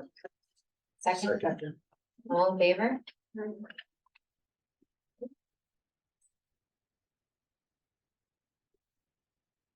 This is also a revision to the second reading of policy 2410, policy development, adoption, implementation, and review. Okay. I'm gonna explain why the whole thing's crossed out. We updated this, but the original reading of it was not the NISBA version, the NISBA recommended version. So we went in and we revised it completely. So now it is the NISBA recommended wording, again with the hen twist, because it takes into account our, that we have a committee, we have a policy committee. NISBA doesn't assume that you have a policy committee, we added that in here. And then the other part that was not in the existing is the review. So, and this is where we were lacking for many years, right? So we want to make sure that this works for Hendrick Hudson. So under the last paragraph, under review. You want me to read it first? I don't think you need me to read the whole thing. Well, I think you have to start. Let me start. Ready to start. So policy 2410, policy development, adoption, implementation, and review. The Board of Education is responsible for adopting and assessing. Motion. Second.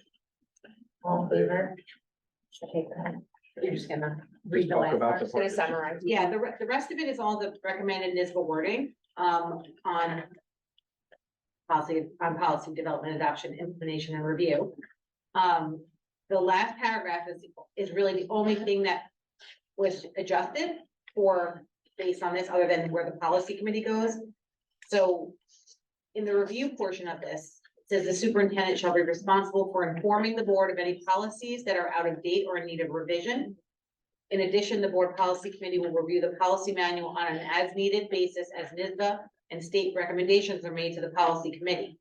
The policy committee will take recommendations to the full board regarding updates as necessary to ensure that the policies are consistent with board goals and district practices. So that their recommendation was to do this every 2 years. There is no possible way that we could do what we're doing right now every 2 years, because it's gonna take 2 years to do it. So this was a more general, we had no emphasis on this before. This is a more general emphasis on as they come in. So the good news is that NISBA, we subscribe to a service that will tell us quarterly what needs to be updated. So that will make the superintendent's and the policy committee's job easier. It's a very nominal fee to keep us all sane. And so we will follow that going forward. My recommendation is even that when I'm not sitting in this chair, that school district please continue with that, because it is vital to make sure that we are up to date on policy. So I actually considered writing that in here, but it seems too granular, too specific. So, I'm stating it publicly, the importance of it. And so I don't know if you guys are comfortable with that last paragraph, or if there's anything else in here you want to see adjusted or changed.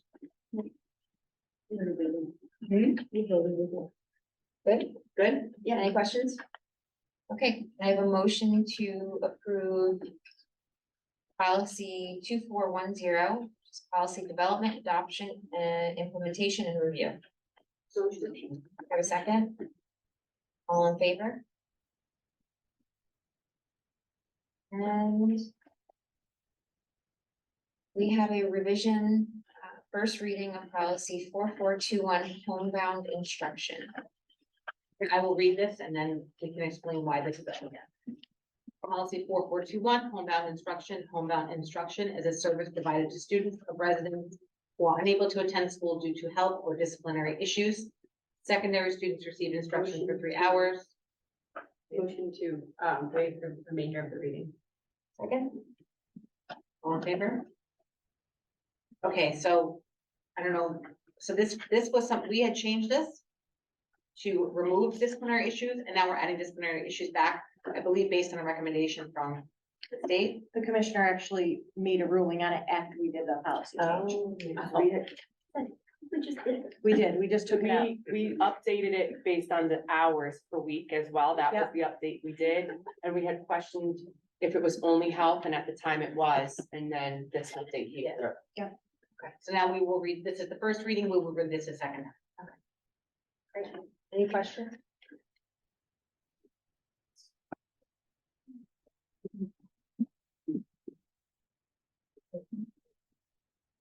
That's it for our policies. Do we have committee reports? Where is it? I'm not there yet. I'm not there. yet. That's next. Oh, I'm Committee- sorry. That's okay. I'm like, oh, everything's blurring. I guess I can do. So we did have an audit committee meeting. And we reviewed the internal audit, which were the documents that were posted and we just approved. And then next week we're meeting to review the external audit. And then that will be part of board docs in the future for approval. And then we'll also go on the website. And then the NISBA advocacy vote, the 56 resolutions that we went through, that vote happened. It took 8.5 hours on a Monday. Night. And at the end, they were begging people to stay on because they needed to make quorum. But anyhow, it is completed. They did provide a survey to everyone who attended to give feedback on how it could be better. Oh my God. But that is, yeah, and then we had a WISBA advocacy meeting yesterday, Monday. And we just continue to go over, just discussions on what we're gonna focus on advocating for the future. Nothing's really changed, so it's just that continue to.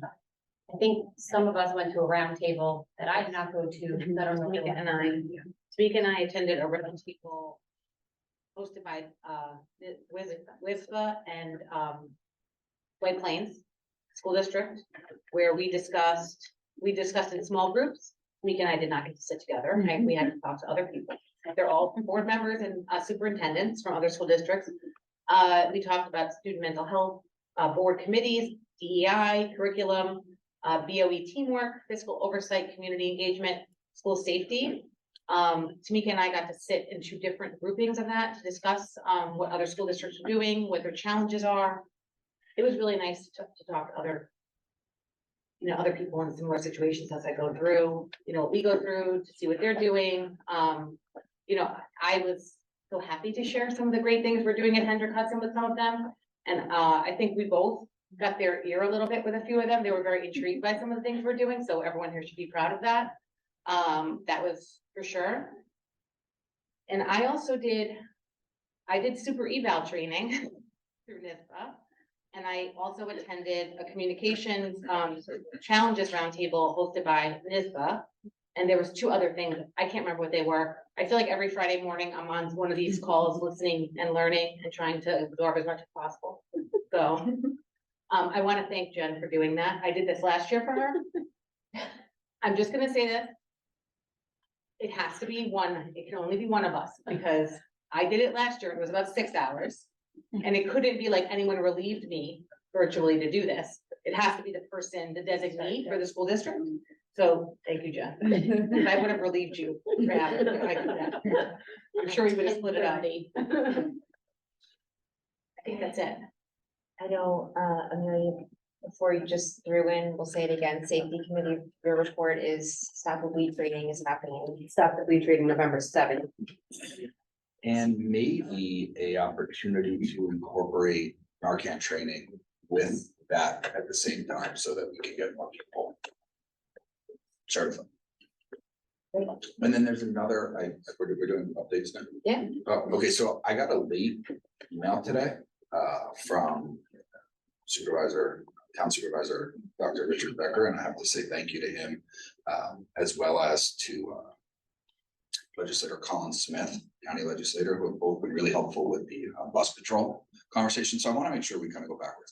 It's the Stop Arm Camera on School Bus program. Bus Patrol is a company who has installed cameras in our buses, but they are one of the companies who responded to the county's RFP. So in April, they approved the law to allow it to happen. They then went to an RFP that's taken a little bit of time. It closed several weeks ago. So we were asking for a little bit of an update to get an understanding when this can be utilized. The city of Yonkers, because they have their own, I guess, police and court system, has already implemented it for themselves.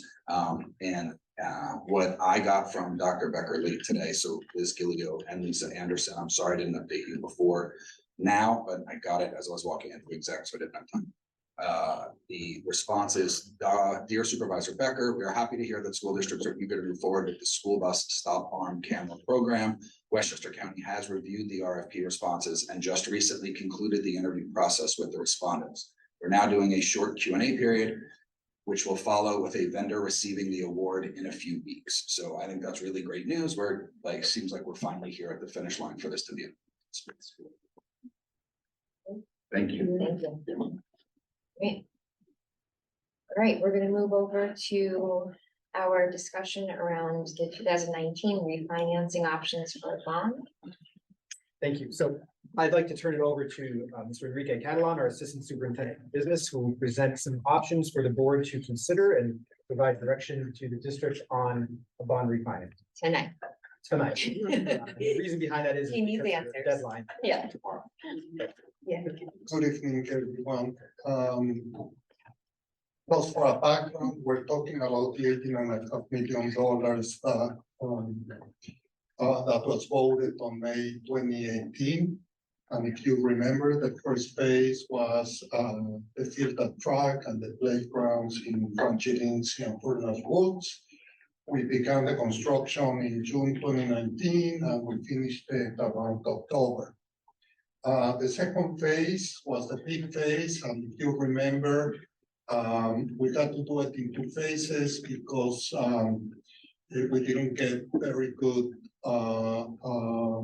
answers for the second phase in the RFP that we did. But in this phase, we did all the vestibules, the two auditoriums, ventilation, upgrades, the bus garage roof, and the big maintenance building next to central office. So, like we discussed, and we have always been discussing, the district likes to match their assets with their liabilities. So we wanted to show you what the costs were in each of our assets, and then how much is the life expectancy of that particular asset. So for example, the field and track that cost us about $2.4 million, we expect the life of the field and track to be between 10 and 12 years. Vestibules, locker rooms, infrastructure, auditoriums, we believe that that's about 18 plus years, and that cost about $11.5 million. The maintenance facility cost $1.9 million, and we expect it to be 25 plus years. Incidental costs were 2.7, and obviously the life of those were zero. You know, those are the expenses for our architects, construction managers, etc., etc. So given this, there was a big discussion in Finance Committee. What should be the long-term bond, the maturity on the long-term bond? And that's when we go to the three options that we have. The first option would be a 15-year bond. And if you, so to remind you, we've been doing 3 bonds, so really we've been out with 18 years. So for example, the average life of this bond is close to 9 years. That means that this bond is not like your typical treasury bond where you get interest for 30 years and then on the 30th year you get back the capital. Here we pay capital every year, and that's why the life is 8.9 years. What we wanted to show here was how much the payments for the first 5 years are. And when I'm talking the payments, I'm talking about the 5-year payments. And in this case, it's $8.4 million.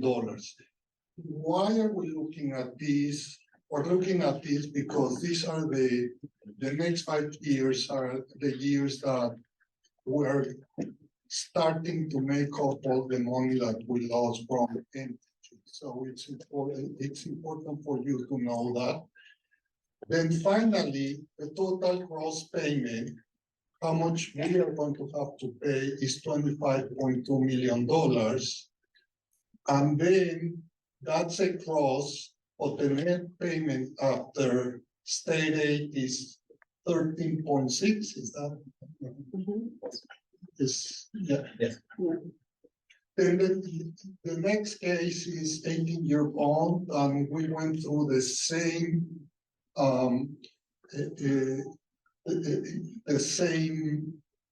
analysis. Average life 10.9.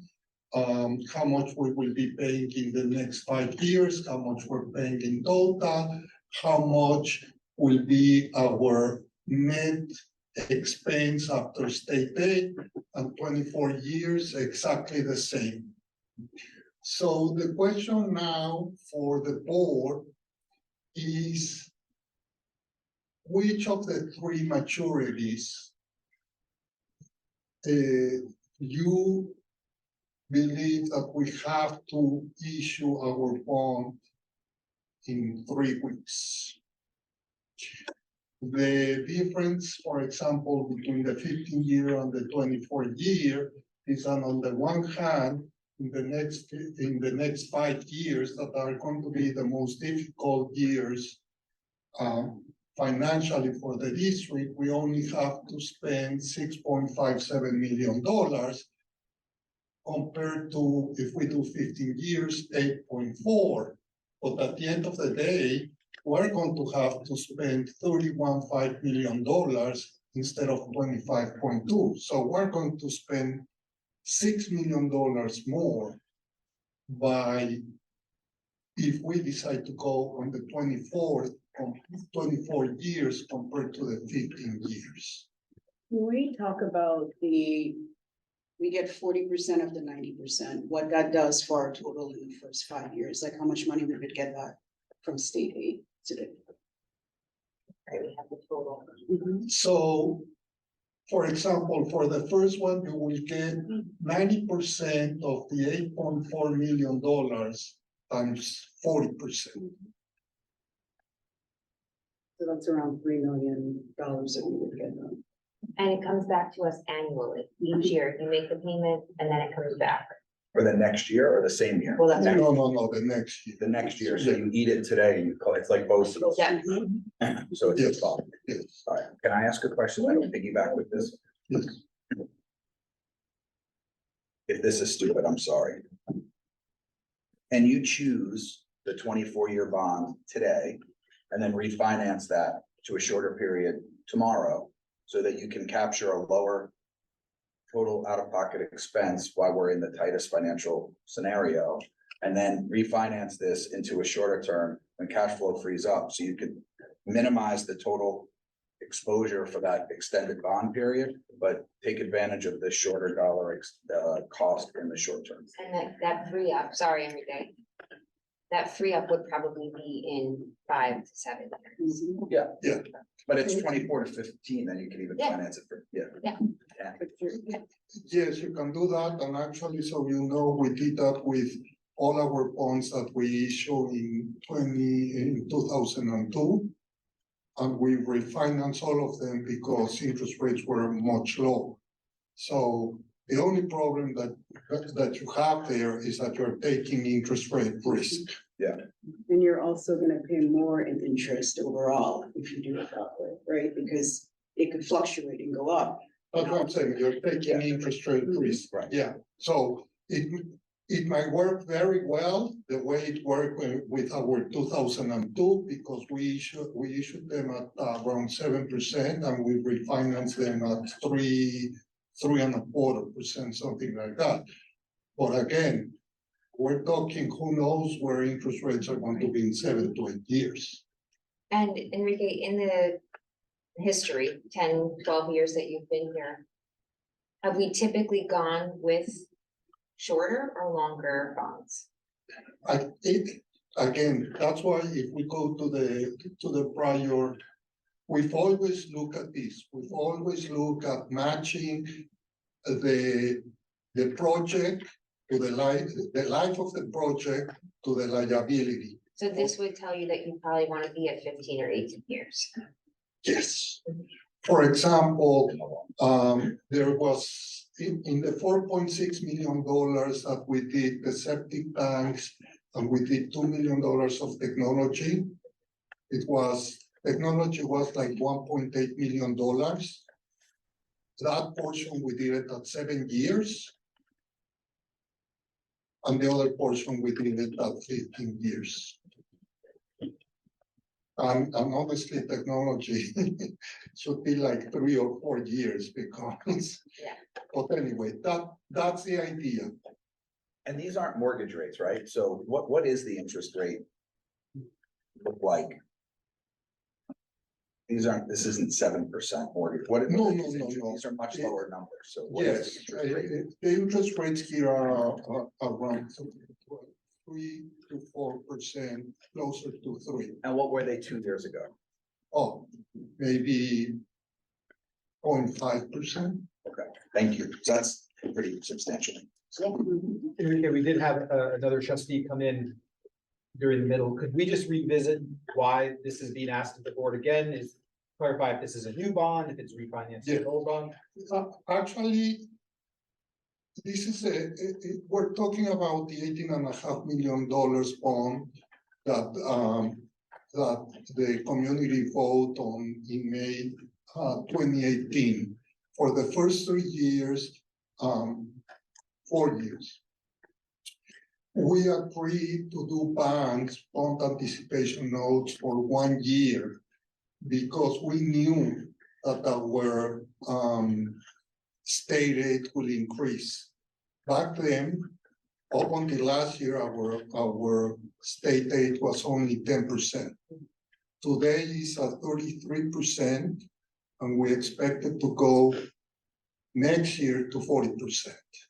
So the idea was, let's capture the biggest amounts at 40%.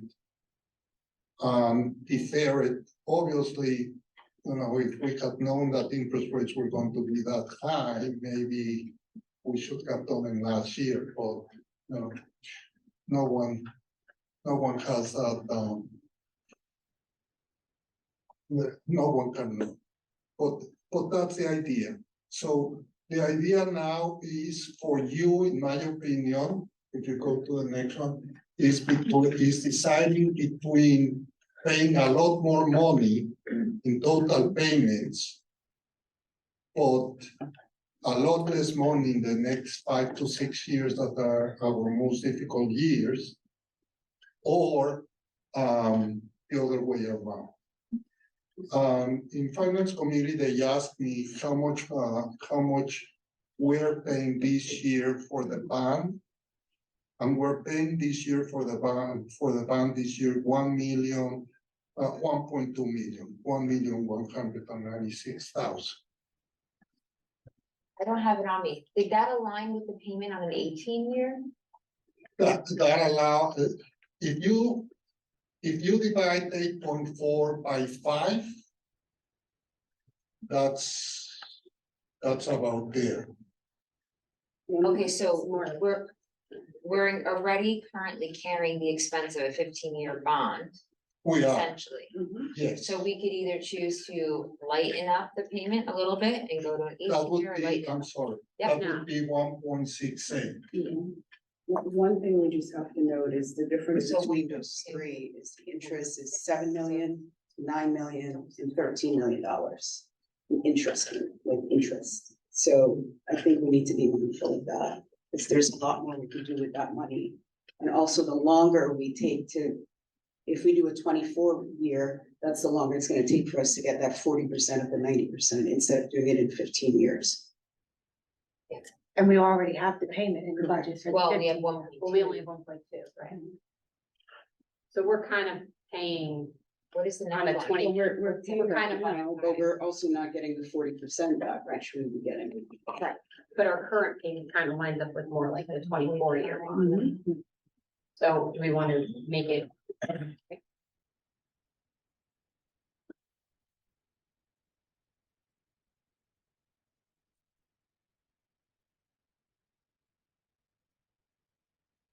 So really that's, if we didn't have the Indian Point problem, I would have said right away, let's wait 15 years.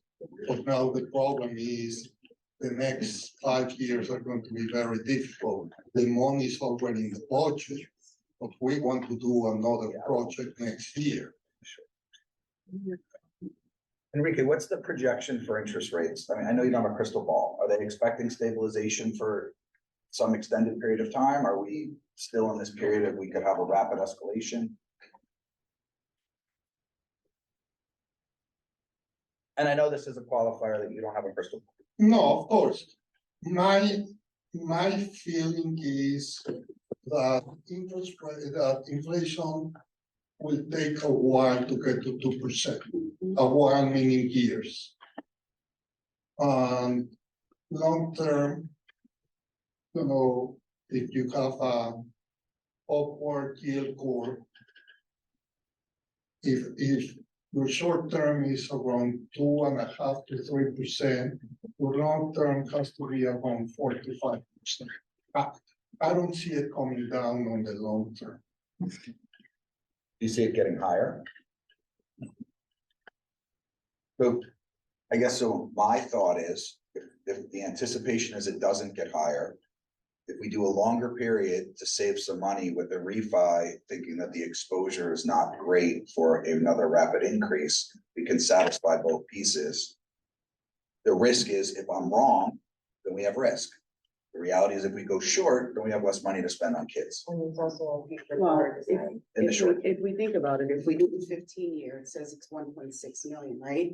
So if we take out 10% of that and then do 40% of the balance, we would be getting 605 back from the state with state aid. So we're already below the number we're currently slated to pay. So we're saving money already. We'll get it, it'll be done shorter. We're paying less interest. We can spend that interest on something else like kids and things that they need instead of interest that just goes out the window. And we'd also be getting back a lot of our money a lot faster from the state with the 15-year. It's like, why would we pay more interest to get less state aid each year and pay more interest? As long as we can pay it. Yeah, I mean, so- we're already- So the goal would I only want to say that this is I don't disagree with you on my personal finances, right? The only question is, do we have the dollars in the short term because of the budget limitations? And can you sort of play that game? I agree with you. I mean, I hate debt personally, but you have no choice but to use it to grow in an environment like this. What's anyone else think? I would be concerned because in 5 years, we're not here to suggest refinancing the bond. Super good job. I hope to be here 5 years.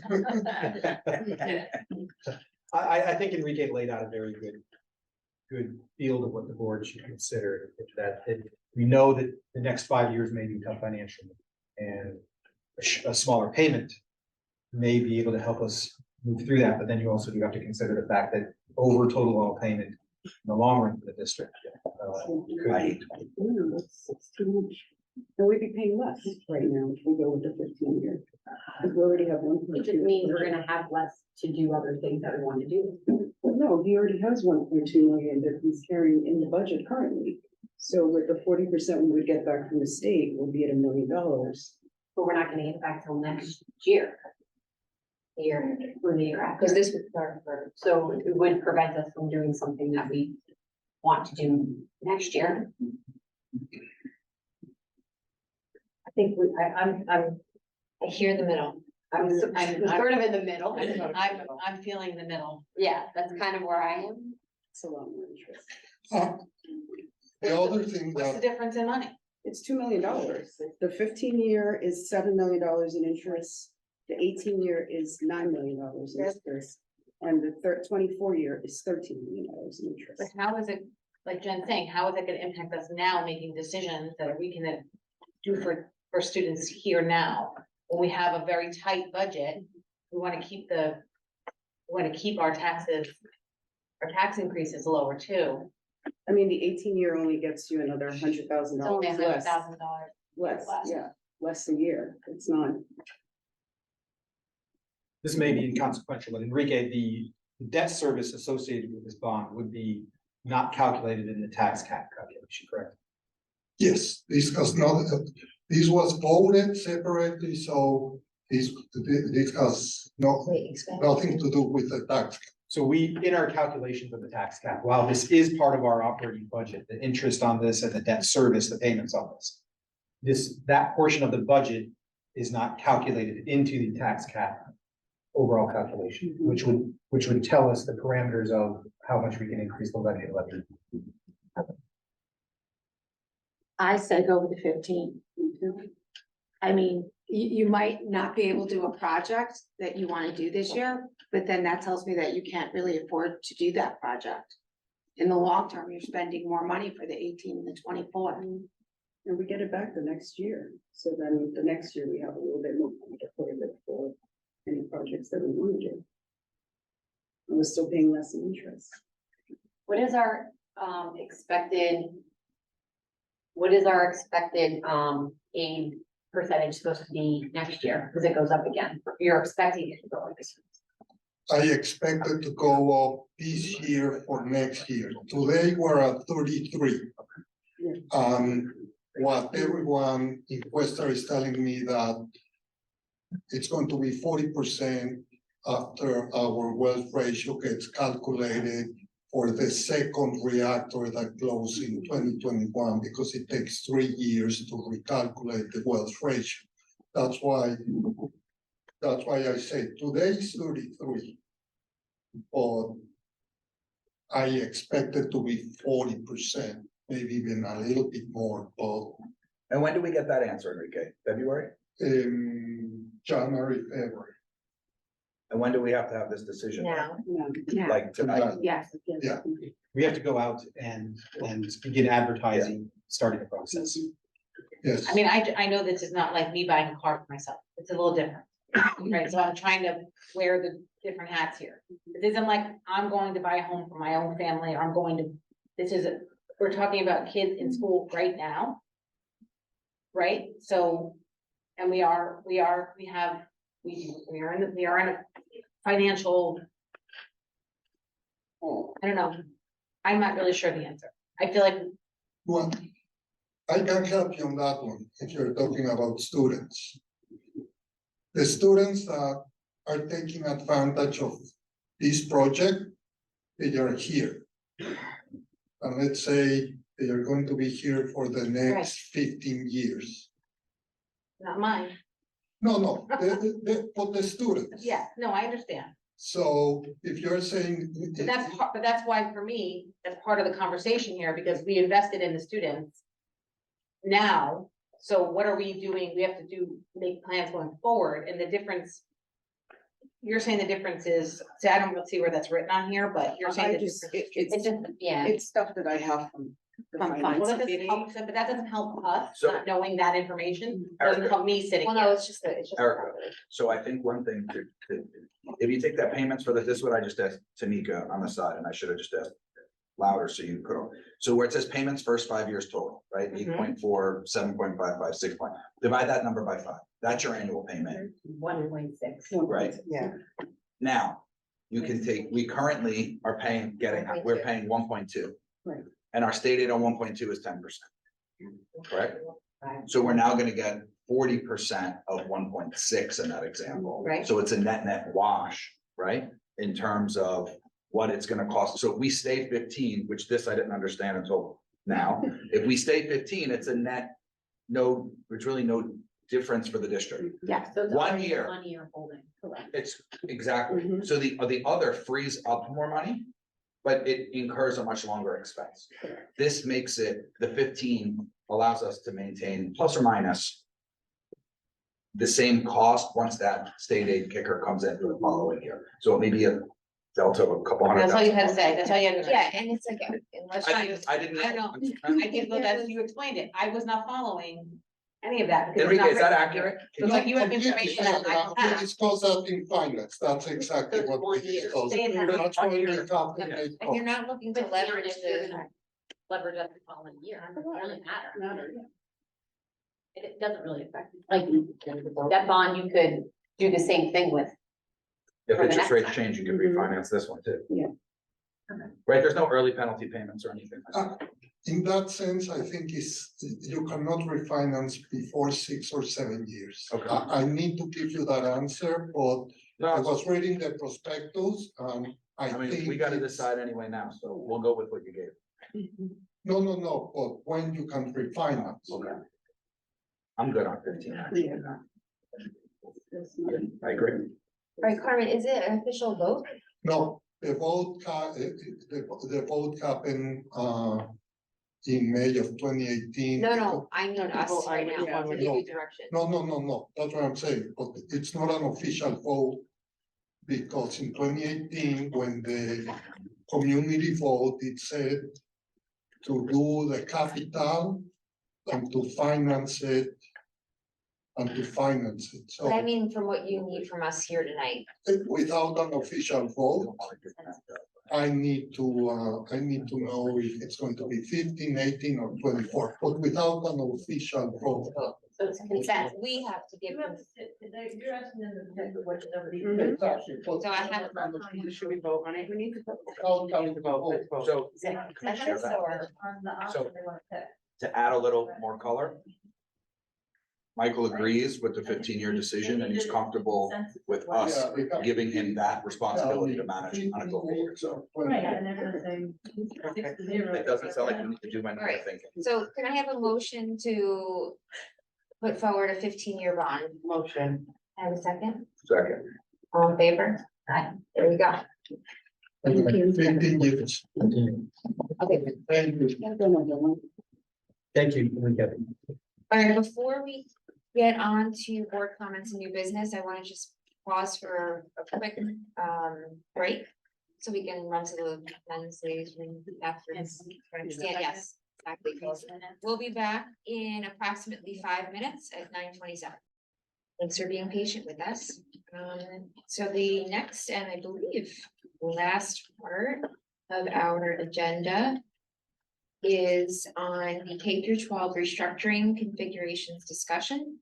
I'd like to go over to Mr. Conley. Thank you very much. So this agenda item will continue the discussion on how we shape the educational environment, particularly at our elementary school, the considerations going into that. Assistant to the superintendent for special projects, Dr. Dennis Lauro has transitioned into that role recently.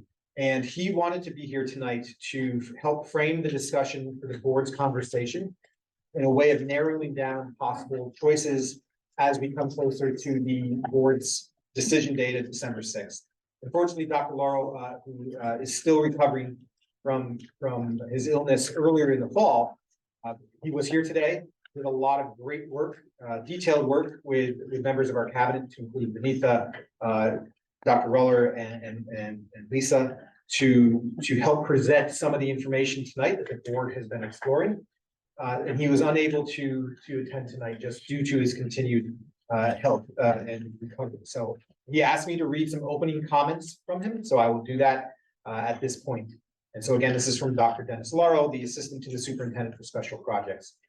Tonight, it was my intention to deliver these marks in person, but what I'm realizing from my recent injury is that it takes a very long time to regain my strength and energy to get through a full day. Knowing that the board meeting would end late, I thought it best to drive home earlier and have Mr. Trombley read these comments to help frame the work ahead of you, the BOE, and for the community to understand and moving ahead on December 6th, 2023, with a vote to either change the existing school structure or to leave it as is. I apologize in advance for not being present, but want you to know that over the past few weeks, the administrative team has worked well together in providing you with most up-to-date information on the 7 plans that were identified over these several months since the April vote to postpone the decision until December 6th. Upon my arrival last February, I soon became familiar with the issues that were at play and the dilemma facing the Board of Education because of the dichotomy of opinions, those strongly in favor of the change to the grade banding model and those who wish to return it to the 3 neighborhoods K through 5 schools. The major concerns were over too many transitions, changing schools for elementary students every 2 years before getting to the middle school, while the other side of the issue was over the inequity of the old model, creating a large discrepancy when we examined demographic data, mainly socioeconomic standing and ethnicity. I do not have to review what existed before, but only that the current model at least addressed these inequities that inadvertently created other problems, such as too much time on the bus to drive across the villages to the assigned school for elementary students. Some families had students at different elementary schools which started and ended at different times, causing difficulty for working families in sending and receiving students to and from school. There is apparently little to no coordination of various functions, causing further stress on families who are trying to be there for all of their children. The number of transitions, having students changing schools every 2 years, became a point of contention because their children were not being acclimated well before being asked to change buildings once again. To be fair, I also heard of the positive things that were seen by those in support of the present model, mainly all students from one grade level were all together within one school, allowing teachers to get to know every student and to provide the same program to all of them. All students were able to familiarize themselves with their peers because the entire school district grade level was in one building.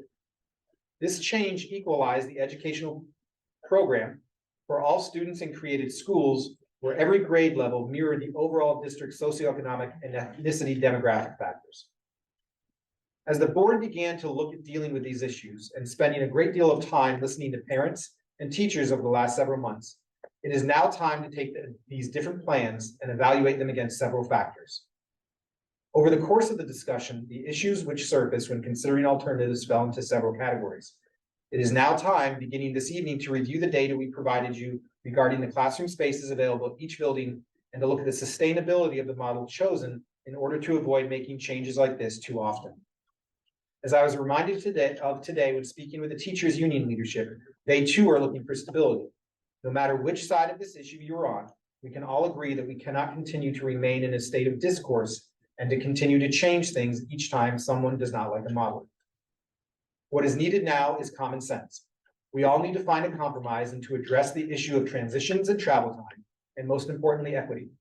No one wants to shortchange any student, and we can, by working together, find a solution that all groups, parents, teachers, and the Board of Education can live with going forward. I appeal to you this evening to be level-headed and open-minded. I want you to recall that all things you learned about early childhood education and human growth and development as presented by Maurice Sykes and Dr. Peggy Oliveira. They too spoke to what we should know about young children and what they need for a chance to develop a sound basis for early childhood education through a strong educational program. We have the resources to do it. We have already addressed some of the transportation issues, and I know there will be more challenges ahead of us, no matter what plan is adopted, including the present. There is still work to be done. I hope that this decision will be completed in December to allow the new superintendent, the administrators, and teachers, as well as the community, to work together to move ahead to put HUD back at the top of high-performing school districts in the county and New York State.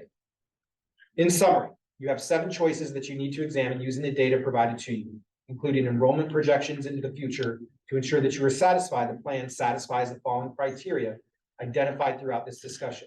Mainly, room utilization, demographic distribution, future sustainability, cost analysis to the present model, in alignment with the district's vision and mission, and most importantly, it is equitable to all of our students. I wish you well in your considerations and will continue to work with you to help provide you the best options and information to allow you to settle on one solution on December 6th. Signed, thank you, Dr. Dennis Lauro, Assistant to the Superintendent for Special Projects.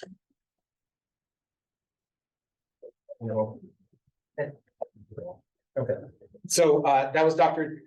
Dennis Lauro's framing of the work to be done tonight to help guide the discussion. And to further that, the cabinet, when presenting the data tonight, wanted to provide some discussion questions to help start the conversation in an effort to begin, as we come closer to that December 6th timeframe, to narrow down and focus some of the direction that we're going to take. Not that we're looking for a decision on the plan, but as we get closer to the 6th, we can provide more information about 1 or 2 plans or 3 plans or less plans than we currently have that will help make a better informed decision.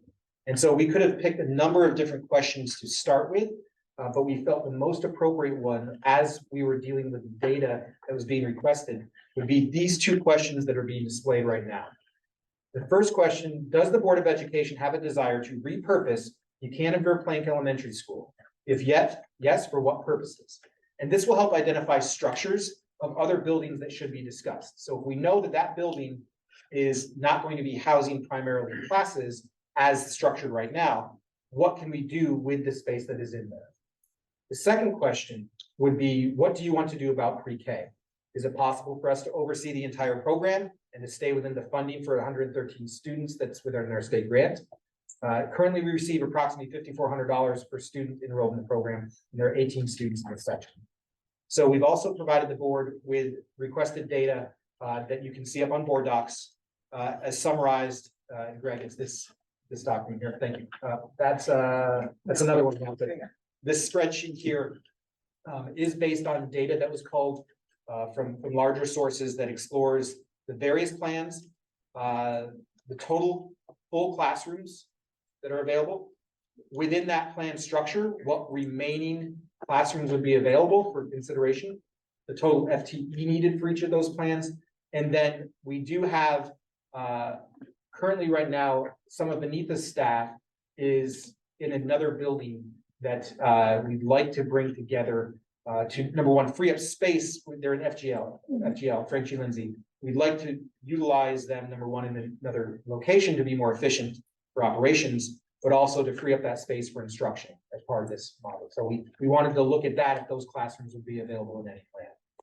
And Greg, the other document that we have available on board docs that the board will be using is a summary of some of those existing models with the details. And then also the detailed plan with demographic data and other information that has been requested. So those are the documents and what we suggest we start framing the conversation with. But again, we have some people who have been diving into this data in a number of different iterations. We're here as resources as well. We'd like to turn it over to you for discussion.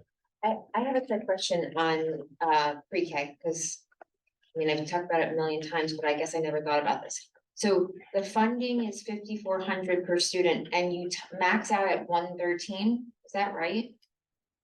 Margaret, I believe that's based on the grant that we received from the state and the total number of students that could be serviced within the total So allotment. they give you a max. They give you a number and then they tell you, okay, at that number, here's your total grant. I couldn't tell you where they or how they arrive at that number.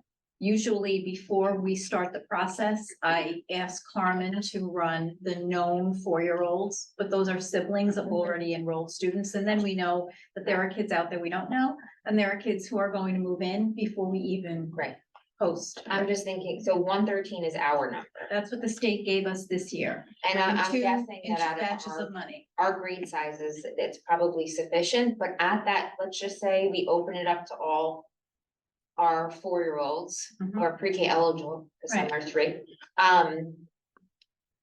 What happens if you get 115? Does the district just absorb that cost or? That's out of your pocket. Okay, let's say it was 143. Can Same. you can't charge tuition? No, not for UPK. Okay, You can. So you can, absolutely, you can say we're only going to the 113 and anybody else, but then you'd have to have a lottery. right. Can we, if we bring in an outside agency to run our UPK program, and we're using the grant, can we do it by lottery and then have families pay out of pocket for the additional? That's a good question that I plan to ask when I talk to them next week. If it's possible for them to run a hybrid. So they manage a school setup. Some of it is our money from the grant and the rest of it is tuitioned in once we cap. So I don't know right. the answer to that, but I will ask. We need that. Yeah, When you talk to them, because they also offer before care and after Yes. care, yes, would that be out of pocket for the? that's town? out of pocket for the parents. But they then have the ability. They would have the ability to staff it. And they would try to do that, obviously, and work within the hours that most families wanted. I think they said last year when we we had a brief conversation that they usually survey to get an idea what parents are looking for, 7 o'clock in the morning, 7:30 in the morning, 6 o'clock at night. I did also read that some of the YMCA programs offer transportation to families. That I couldn't tell you, Can but we ask I that? can, oh, absolutely, I can ask them that.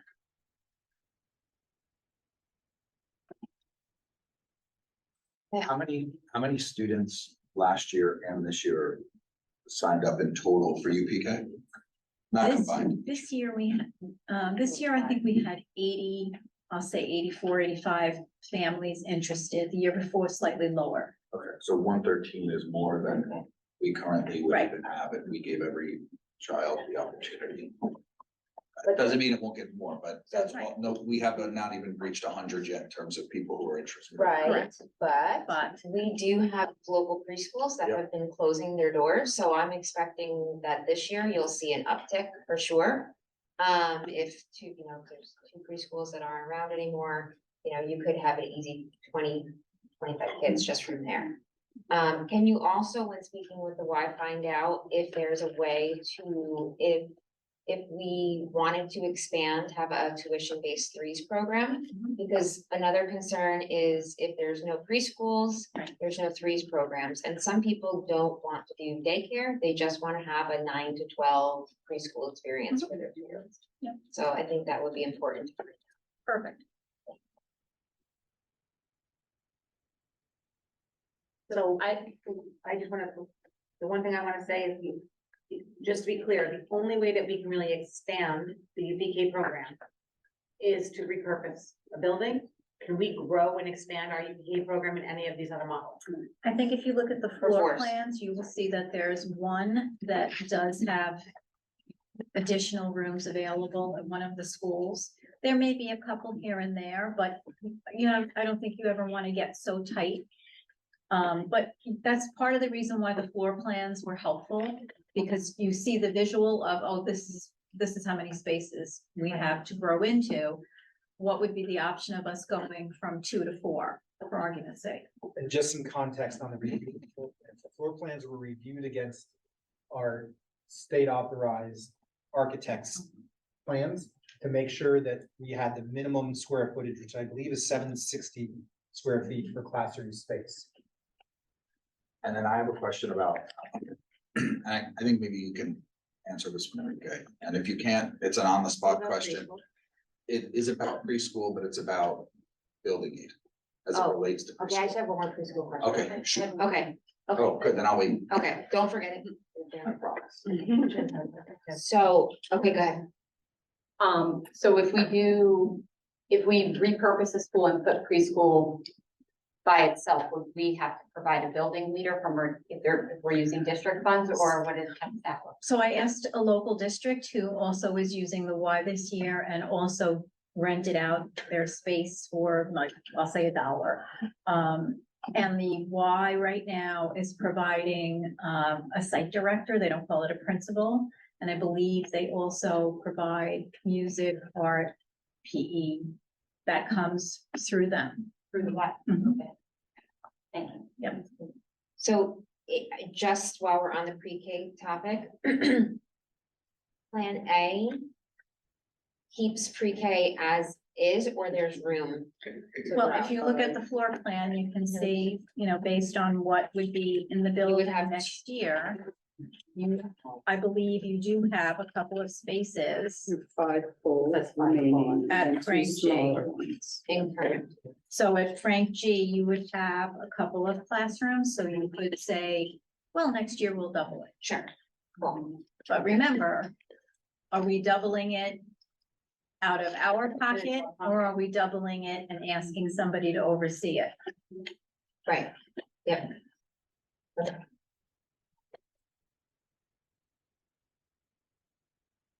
Actually, one more, sorry. So do you know any? No, yeah. Do you, so typically, I guess, that other schools, districts have used the Y, are they in separate buildings or are they within their own school building? So Yorktown does it at what is French Hill? Yep. And Somers does it in their school. Okay. In Primrose. Okay. How about Austin? Austining always ran theirs out of Park Street. Okay. And they've been in business for a very long time. Yeah. The school that runs it did you just say Somers? Do they have any issues with having an off-site place inside their building? They have had no problems. They've loved the program.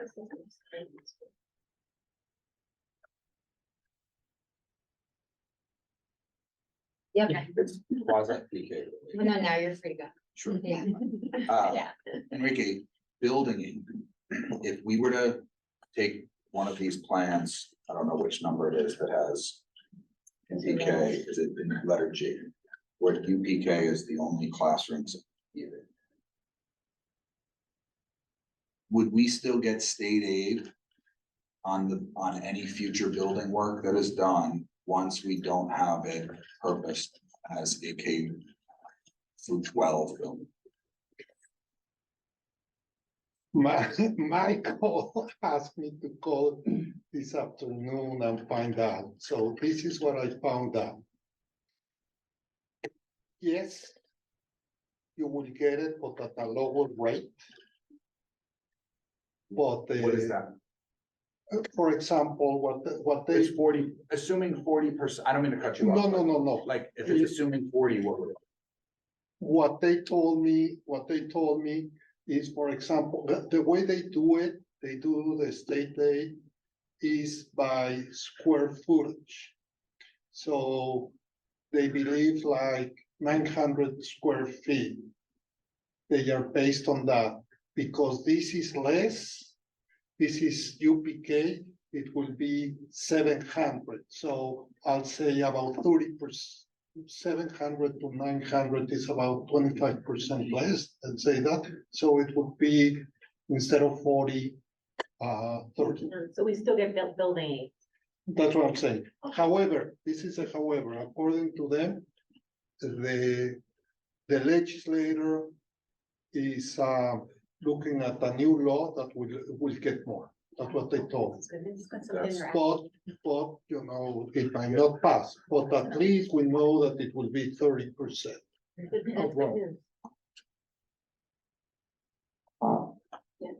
That is definitely a major concern.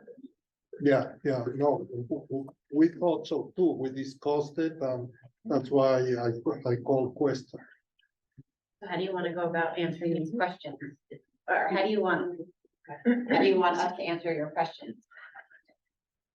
Is that where you want to start? Yes, please. Okay. We felt that the conversation in and of itself would help to focus. Can we begin to, not as a fait accompli, but can we begin to say, here's a priority of ours, and because of that priority, it is narrowed, this plan is not going to match that priority. Do you mind if I go through, and I know this is up here and this is public, but there are some things on here that I think the board would right off the bat change as a group. Yeah. I think it's important for us to make it's important for us to make those suggestions at the table to each other of where this might be before we start to talk deep dive into them, to make clarification. So is that a good? Yeah, but if you want to answer The second question? Do you want to answer these questions first, or do we you want to go answer through the questions and then go through we don't want to go through deep dive right this second. I think he wants answers to Michael would like. You have questions? No, Michael had questions for us. These two? No, I thought we're done. I thought we're done. Kind of. I mean, I think we talked about repurposing PV as a UPK. We're building different levels of UPK, like threes, fours. Can I just ask for some clarification? When you say repurpose for UPK, and then on here it says would include district office. Does that mean they're no longer over where we're used to district office being? I think that's part of the discussion. Part of the Okay. discussion. What level? We know that we've outgrown it to some extent, and we know that we've got people all over the place. So Okay. that's just part of the discussion is Okay. what can we use space for if we do choose to repurpose? Because we know that we can't have everyone centralized, right? Right. So my concern with this and this being out there is that certain, like, this one says BB's closing, but that doesn't give us the opportunity to expand our pre-K program. So this, I'm talking about E. I was gonna say, I thought when we were talking about E before, we had K1 in Frank G and pre-K at BV. We had, these are reversed. So we had K1 at Furnace Woods. Furnace Woods, yeah. And then Frank G 2-4 was Frank G. 2-4 and pre-K was at BV. That's what I'm saying, it's almost like a merge between E and G. Make a new letter. Would you like to give me H? H, I'm proposing The goal H. was to. Well, Eliminate this. It's basically E is so tight. G, So but tell me, moving, tell it's me. G, but moving fifth grade potentially to the mountain, Blue Mountain. No, that's not what you just said, though. E. E was originally in the configurations plan was BB was not closed. I think it was UPK, and then But the schools FGL. are wrong. Oh, the on schools E. are wrong. So it's- Schools are going in E. FGL was 2 through 4 and FW was K1. But can we take out anything that we have where BB is closing, because we're not looking to do that? We're not closing BB. Okay. I think we should cross out the word. I- close. So yes, you, That's what I think. too. Yeah. That So- is- I am not behind that. if you take a look at, Any- any capacity. None of us are agreed, behind it. agreed. I know, It should I just be wanna make closed. sure, but that's why That's why I'm making it really. I'm gonna go back to, that's why before we had this conversation, it got all disjointed. I wanted to go through each one, because some of the stuff on here is not clear, right? So I wanted to make sure that what I have heard from all the board members is that these are clear, because Alright, take it from the top and then we'll answer these questions. we're good with, we got questions after. Are they? They answered? Let's just go. Sorry, Just just go go ahead. please, Yeah. so let's get that over. Start with A. A, that's our current plan. Mhm. It only allows us to keep potentially 4, but definitely 2 sections of pre-K. Okay. Well, no, it gives us an option for 5 full classrooms, right? Or am I reading this wrong? No, they would be They said 5 the goal is spaces, I not don't to know, use them right, all, though. you don't Okay, necessarily. you don't wanna- wanna yeah, you fill don't them. wanna- So we could do 2 or 3. Yeah, we could add 2 if we did that. Yeah. There's potential in Frank G. Lindsay, Mhm. but then. that's a Because we whole could nother- have the, like where, grade needs to be split, if like someone else enrolled or something.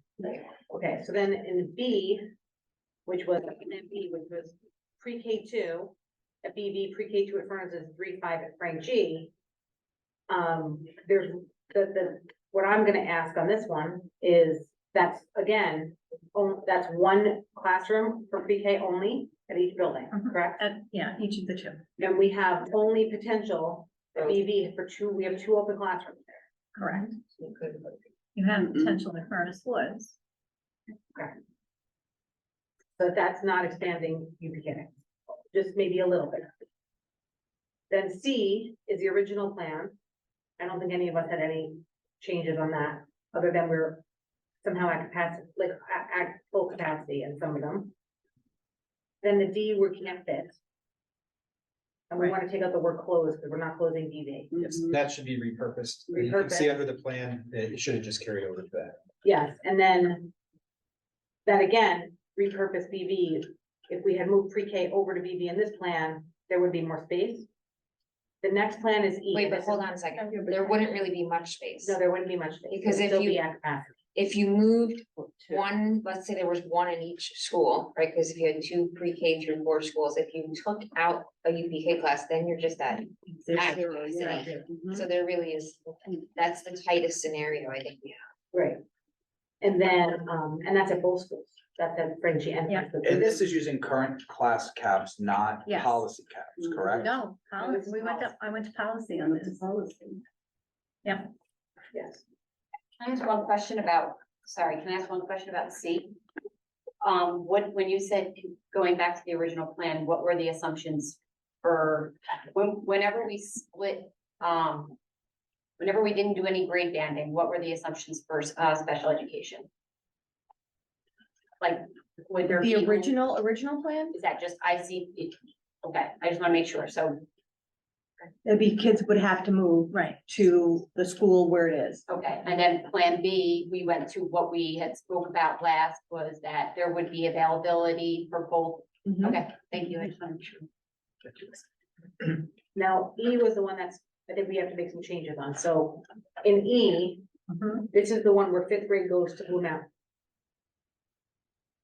Then BV would be pre-K, UPK, and potential to move district office staff there.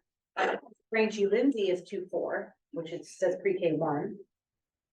And then Furnace Woods would be K1. So you want this to be 2-4 UPK. and only K1. Plan E, the Woods and BV being repurposed for UPK though. We just didn't get that far. We tried to explain that ahead of time. It didn't get to you guys, but that was the intention. Okay, so we'll redo it. Yeah. So you want pre-K at BV and you only want the 2 grades at Furnace Woods. 2 to 4. Okay. I'm sorry, K1. K1, and then Frank G is 2 to 4. 3 grades. Okay. we'll rerun them. And then that moves fifth grade up to the middle school, Yes. which we have to know if we have room there to do that and how, what that will take. Okay, I have to get the Blue Mountain. Not a problem. Am I getting everyone's question so far? Then, F. This was planned basically the same as Plan B. It was just adding pre-K and expansion at Franchi Lindsay. Right. We only Which have then leaves one. no classes. Yeah, it leaves nothing there. And is that with just 2 sections? Yes. And then we can't expand. Yeah, we can't do anything there. And then G. With UPK 3-4, the district partial relocation. Franchi Lindsay 3-5 at Furnace Woods K2, but the what we're looking at, the classrooms are not exactly correct. Right. We're technically short one, technically one. It is a little tight if we did. Yeah. Margaret, what should the numbers be under the full and remaining? Uh, I'm sorry, full and small. These are right. These are right The first here. two- This one, yeah. it should be there. We You need think one, there's- we're minus you need one. more. You need one room. You need The the bottom. minus So where one. it says 4, it's -1. On the full size Yeah. classroom? Yeah. And Yeah. We're gonna go over there so tomorrow. BV, and the make BV sure. one is So we can minus be, one. we that No, was Furnace Furnace Woods. Woods. Furnace Wood. The Yes. very bottom. Oh, the last, okay. That one, of all the numbers, so the other ones where we're -1 or we're confirmed on them for your Yes. decision-making purposes. That district, the Furnace Woods needs to be reconfirmed tomorrow based Yeah. upon new information. We're gonna walk Good. over everything. Go ahead. Could the small, and this is, I guess, what you're gonna confirm, can the small rooms be opened up to create a Well, full-size room? that's, we know that that is true in at least 2 locations. Okay. So, the question now is it, sheetrock and internal wall, or is Is this it more brick? than, right, right. Okay. So we're gonna go visit. And then just for people listening at home. What is the difference between a full and a small room? So when we say full, we mean a classroom could occupy that space. By square footage, Yeah. what is That required is by state 700 and whatever. 760. Right, yeah. And the small is, it could be an OT room, it could be a reading Like special. think about it, that room, that's not a classroom, Right. but you could easily do Become a a reading reading specialist. group, right, yeah.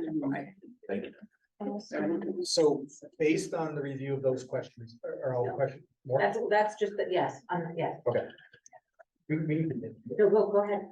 So based upon the clarification of those questions and your thought process on our 2 guiding questions for this evening, is there any plan with accurate data that we can say does not align with our direction and effectivity? I do have a question about Plan E, because if I'm looking at your full-time teachers, and if I go back to why we moved to the plan, or why the public think we moved to the plan in the beginning, at least some of our seniors. No, It- no, that's It's not because how they're they're going to Blue Mountain. Okay, That's why I know what you're gonna say. That's You have the 30 teachers. FTEs, it looks low. Low, yeah. Because Yeah. the 5th grade would be in middle school. right, so now I'm asking you, because if I was just looking at it at home, and I'm just looking as a tax savings, that 38 is because you're moving 5th grade You to need Blue a Mountain. column that says +9. Would you like me to make a little asterisk You there and should. just footnote that grade 5 goes to the. But what is the cost associated with moving 5th grade to Blue Mountain Middle School? That people need to know. Cost of teachers? Or Cost of repurposing the building to house What were 5th you grade. talking about with the FTE, just so I understand? We don't know that yet. Okay. Do I- you think that we should show, because I was thinking it looks like you're saving, It does look, I'm just saying, if you're looking at all these plans. Yeah. And I'm looking at it from just a purely, say I have no kids in school, and I'm looking at it as a cost savings. yes. It looks Okay. like there's less teachers. It looks like, oh, why wouldn't they close and do Plan E? I just put a footnote at the bottom. Could Okay. we consider a paradigm shift in terms of when we're talking about costs? 2 things. One of the purposes of trying to narrow down some of these plans, so we can dive into some of those questions. Correct. Okay. And devote some of our time and effort into finding out what would a cost be. But we've worked through the cost compared to the present model. Right, I just wanted the people at home to know that the Of course. 38 didn't mean that that would be the lowest cost model. Yeah. So I know, that's a if good you point. think about costs in that term, what is the additional costs that we would incur on top of the present model? Is it different delta than just what does it cost? Mhm. So I'm Yeah. wondering if we want to start phrasing our conversation in that Yeah. manner in terms of cost. Yeah. I have a question, that I believe that Margaret may have to answer. So we have in Plan A, which is our current plan, same number of students. But we have 44 FTEs, but in Plan G, similar, we have 45, but we're moving the 2 UPK teachers over. Potentially, or there's going back to kindergarten, we don't know that yet, we haven't gotten that far, don't I'm getting nervous. Why is the number one more? I'm in gonna that guess plan? that we split a section differently in that particular model. We had available rooms that we could, But that's the one that needs to be fixed. correct, too, right? Yes. furnace wood section. I don't think it will impact, just in case people at home, FTE means the number of sections that require teachers. And are ICT included in these as well? I'm sorry, what? ICT and special not are included in this as well? ICT is in the, yes, ICT is in there, And not special A, teachers? not ABC. I, No, they're at the bottom. of when the we're chart. doing these presentations too, can we put a little like acronym bar at the bottom? So like, I know. Like, I knew what FTE was, so I got a phone call today asking, hey, what was FTE? And I had to. Jeremy, he hates those acronyms. I know. No problem. If we could just do that for all of those, this way we'll clarify some, thank Get you. used to it after a Yeah. while. You've been a know about all. We'll do it ASAP. I do that. I don't think I'll ever get used to it. It's too many. Remember, I have a day job. I ask all the time. Well, I think that Plan D looks like it could be impossible. So I'm just gonna throw that out there. I guess, is it worth that we just narrow down some of these so we're not? Well, here's the question. Is Plan D impossible if pre-K goes to BV and it's part of that repurposing component? So we would take out, 1 and 1. No, it's at zeros. So, Yeah. Why? Yes. Just puts us at zero. because right now there's a pre-K Oh, class, oh, Each of oh, those I'm sorry. plans, right? Yes, so it thank you. doesn't save us too much space. Yeah. Mhm. And then I worry if you have a slight. Yeah, sure, you got a problem. I don't know that we have to. I think we have to just. No, we have to give It's them. more direction, Right. more direction. Yeah. Should I be? So, yeah, does everybody agree that Plan B is likely not a solution? Yes. Yes. Agreed. Agreed. Agreed. So that, So here's a question, for you guys, yeah. do we want to keep the plan names the Yeah, same? please. even- Yeah. Okay, Yes, yeah. Yes, please. So that was so we the, just won't have a D in. No. Right. no more D. No doubt. D, Uh, there, Yeah, that, yeah. Jeremy, I'm with you. that was the plan of FGL and FW having pre-K through 4 in both locations. And grade 5 moving there. And grade 5 moving up, right, so And that, then- that and- doesn't exist. And for the public record, I guess, the consideration this time would be because of the lack of space that opportunity, that plan would provide us. Correct, There's no flexibility there. none. It doesn't really look like Plan E has any space either. Yeah, that's what I was gonna. Is That's not this correct. wrong? 'Cause the Oh, plan it's is the wrong. But they were UPK 0 and and 0. pre-K. They're 0 and 0. Doesn't matter. It doesn't make sense. Oh, that's true. Pre-K is included in there. Yeah. So But in E, But you're only getting 2 back. Right. pre-K. But the number of But it's classrooms like the changes, number- but the number of classrooms change, so when you move K1 to the other building, Yes. the number Oh, of right, classrooms. yeah, change Number of in that. sections. so E needs to be totally redone. E Yeah, Yeah, let me yeah, see it okay. for you, and then I you'll see think- it again. I think maybe F. B and F are the same, it's just how we're utilizing pre-K. Oh, I crossed off F. Why did I cross off F? Well, you have 0 Well, for I full was gonna classes. say, F, to we any said there's no room for room for growth. expansion Yeah. we want of to grow. pre-K. So I think Look, what we're saying is that it's like. I also don't like that it puts kindergarten on an extreme end of the district. Right? That's Pre-K. F? No, no, Yeah, it doesn't An have F to have maybe. K, right? It's at still, FGL. Yeah. FGL. UPK is at FGL.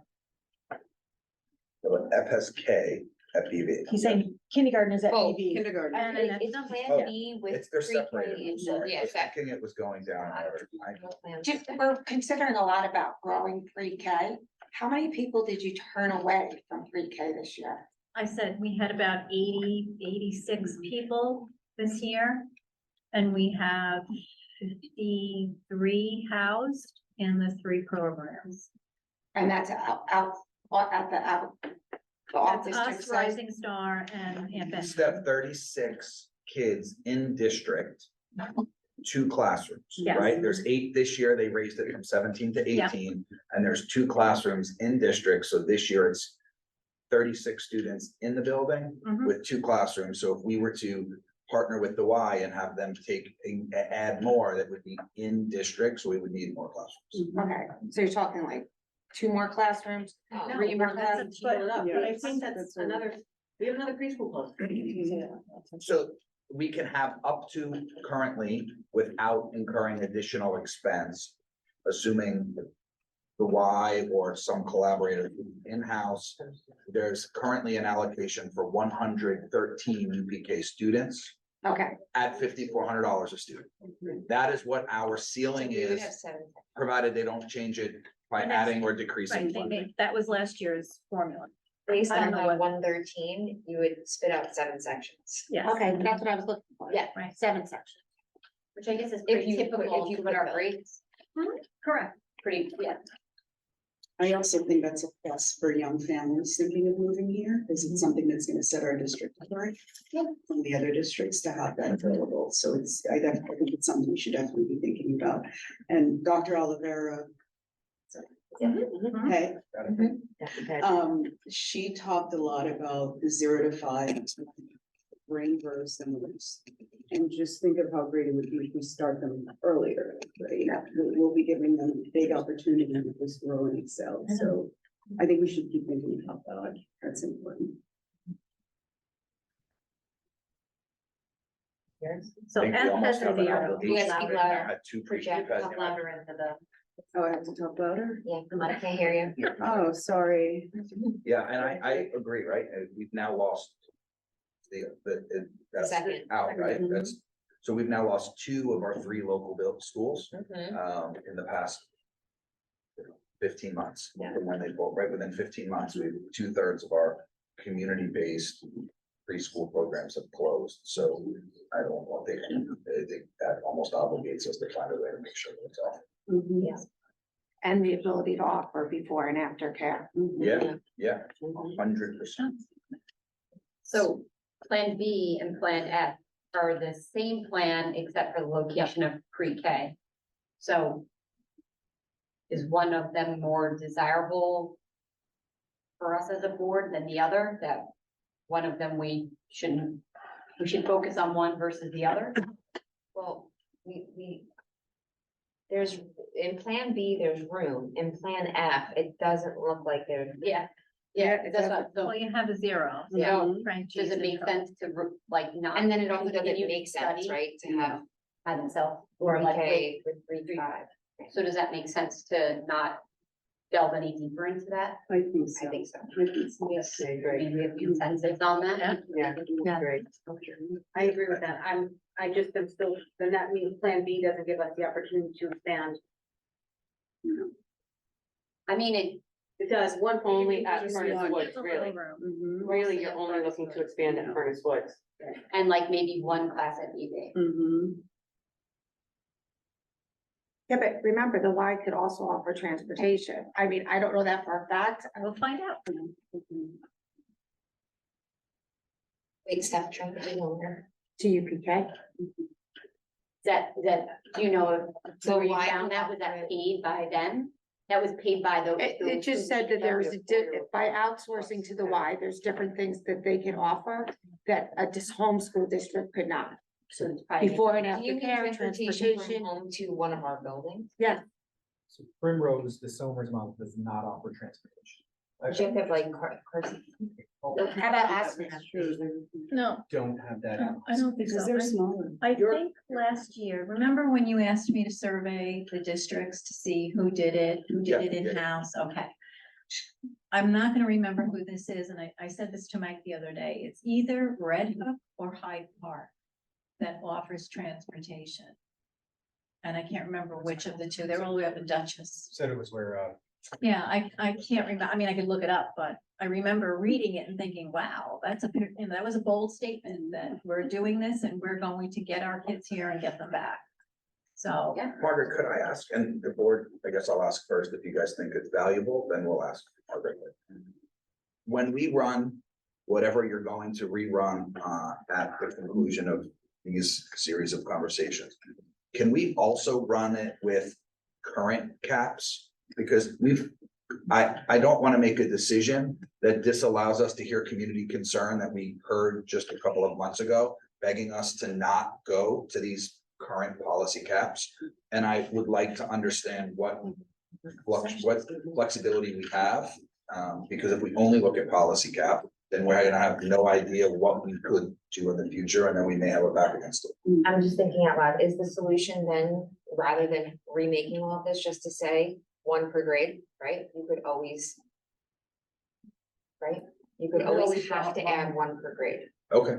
I don't know, I'm just throwing that And I out there. wouldn't think you have to do a whole lot. It's just a column on a spreadsheet dividing it by one per person. No, Right, or no? If you look at your class sizes that are left, then if you do one per grade, what will really Too much. fit?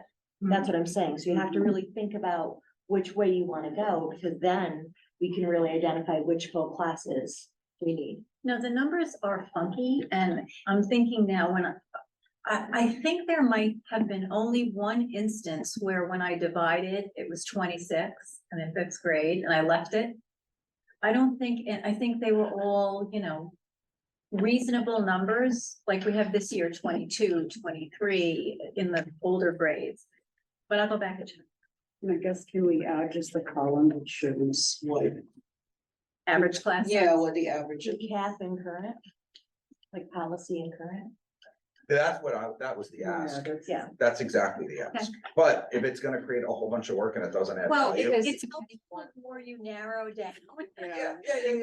So that there aren't 7, obviously not 7 anymore, 5 that we knew when we were giving you this tonight that there was a lot more work to be done, as Mike alluded to.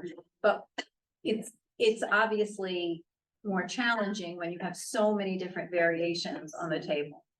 Is it safe to ask, oh, go ahead, Erica, I'm sorry. So is it safe to ask that when we have pre-K listed, as a singular, we're counting it as 2 classrooms? Yes. Right, so in option A, it's 2 pre-K classrooms, in option B, it's 1 per building, BB One and per school, FW. correct. In C, it's 3 pre-K classrooms, so it's That's the already average growing our time, yeah. program by 50% in the calculation. Right. In E, it is based on 2 in this configuration, Mhm. and then it is based on 2 in G currently. In G, we went to 7. Because we said G would be full implementation, we have the space for it, assuming all of what we just talked about with a collaborator. And what we said, we would have probably 7 sections fully blown. Remember always that there will always be a parent who will opt not to participate because grandma lives with them, or they can't get transportation, or they work in the city and there's no after, a lot of things Yeah, are yeah, yeah. dependent. They do one close to their. Correct, yes, they take Now- the kid to so work. that's why correct. G says So- all. I have a question about that also really fast. Sorry, and this isn't exactly related to this, but it's UPK and it's related there. If a parent works in Yonkers and we have leftover allocation for collaborators and our in-house is full, are we able to connect to a facility in Yonkers and that is willing to take that collaboration and give that parent free pre-K? I would, go ahead. I believe we'd have to follow the RFP process. They'd have and to that- apply. That individual vendor would have to qualify for our. Correct. Like if they already, maybe they already, did, you know what I'm saying? They may do it and have it open. I was just curious, that's all, because we're sitting on money now that we didn't utilize. It's not costing our district $1, and if it's gonna save somebody else. They would have had to be Okay. part of the bid process and they would have had to meet Got it. all the same requirements that everybody were using. Is the Yeah. 5,400 that we get per student staying for Yonkers? Yes. It is. Yeah. Because the same. That's- for all, right? That's been, yes, that's been the superintendent's argument that if 5,400 doesn't make sense, it's not the same cost of living downstate and upstate, Right, right? that's They right. apply the same piece. They constantly are advocating for Right. different numbers. So what the allocate, what may vary in your allocation is the number of seats you're able to provide with the state's allocation calculation. Yeah, they may give us the same money and say, okay, have fewer kids, but you can get more money to fund it. Yeah, that makes sense.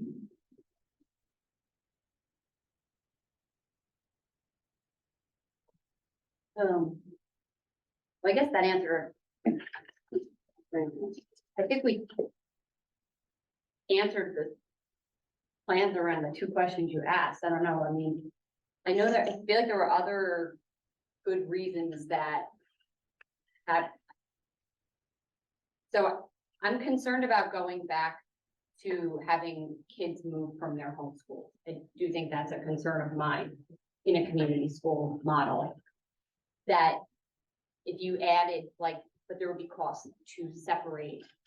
There would be cost and space incurred to create this similar, to make them all like for like, right? Like, all the other models that we've talked about have kids staying within their home schools. Are you Or referring to their grade special ed, I mean? Yeah. Oh, yeah.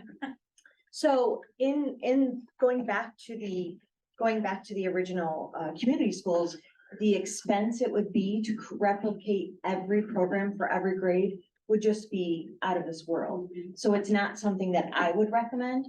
I mean, I like the model we have because every kid has access now. But in every one of these models, we have access. The only thing that worries me about the community schools is we're gonna have to go back to the 2 grades at each building.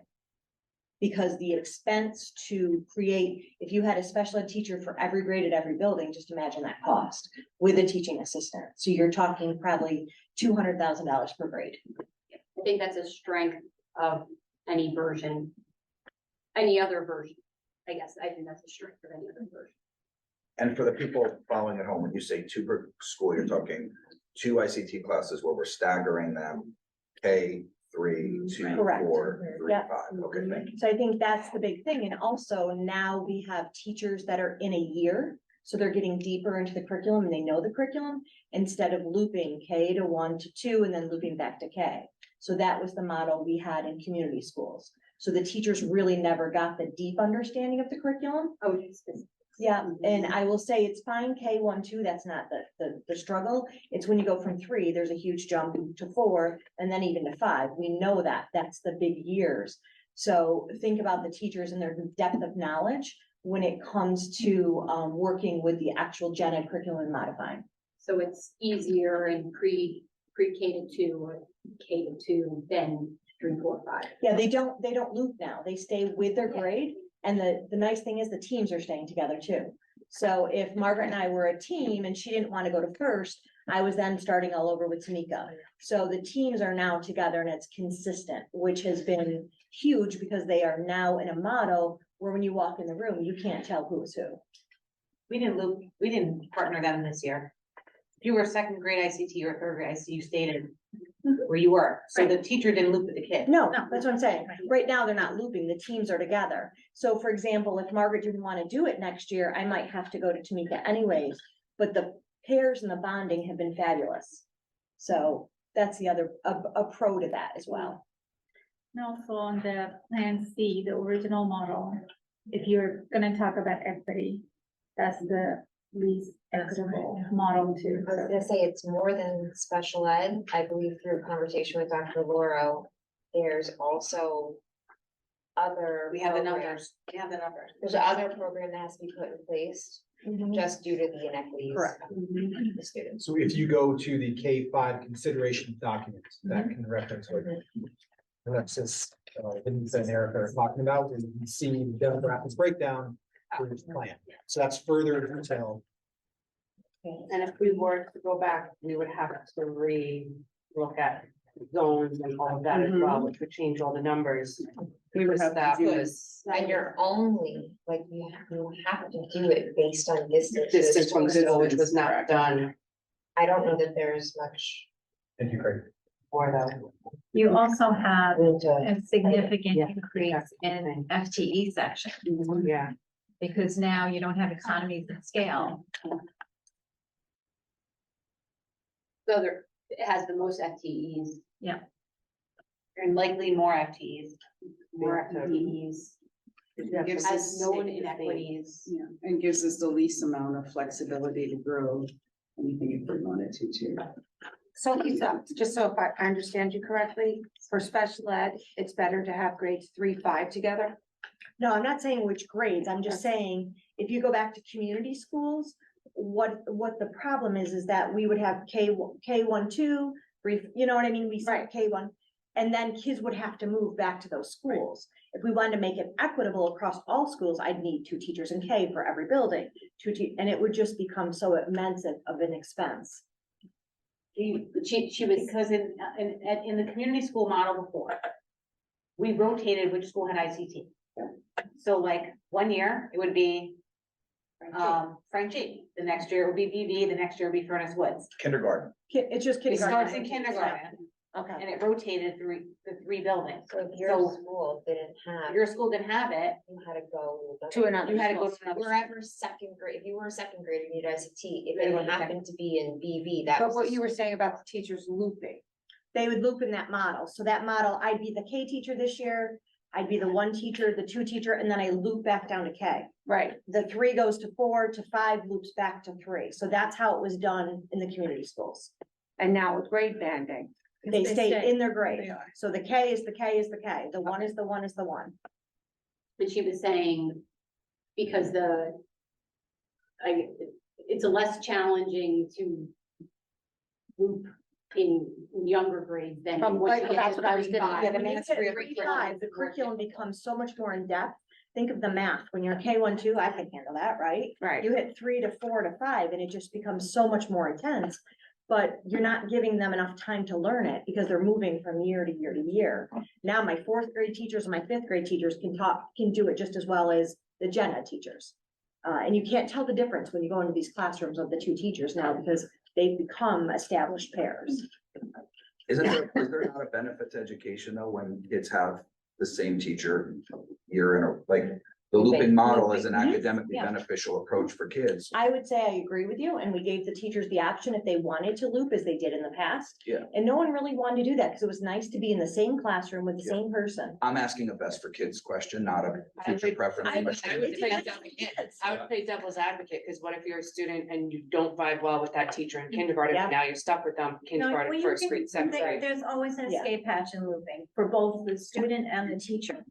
But I will say that a long time ago when I came here, the very first question they asked me was, can you get us to stop 3 years? We only want to do 2. And we almost had that agreement. Yes, we did. But the other thing I'll say, Jeremy, is think about this too. When you think about a student with a disability who is now attached to Margaret. So year 1 to 2 isn't so bad, but I now have a 3rd year. I, as a special ed teacher, when I taught, I didn't like to keep the kids 3 years because they became reliant Yeah, upon yeah, us. yeah, that makes So we sense. also have to think about that. Yeah, the independent piece of it. Which whatever model we're in, I guess my question was, even if we stay as we are, is there not a benefit to the loop? Depends on the kid and it depends on the adults.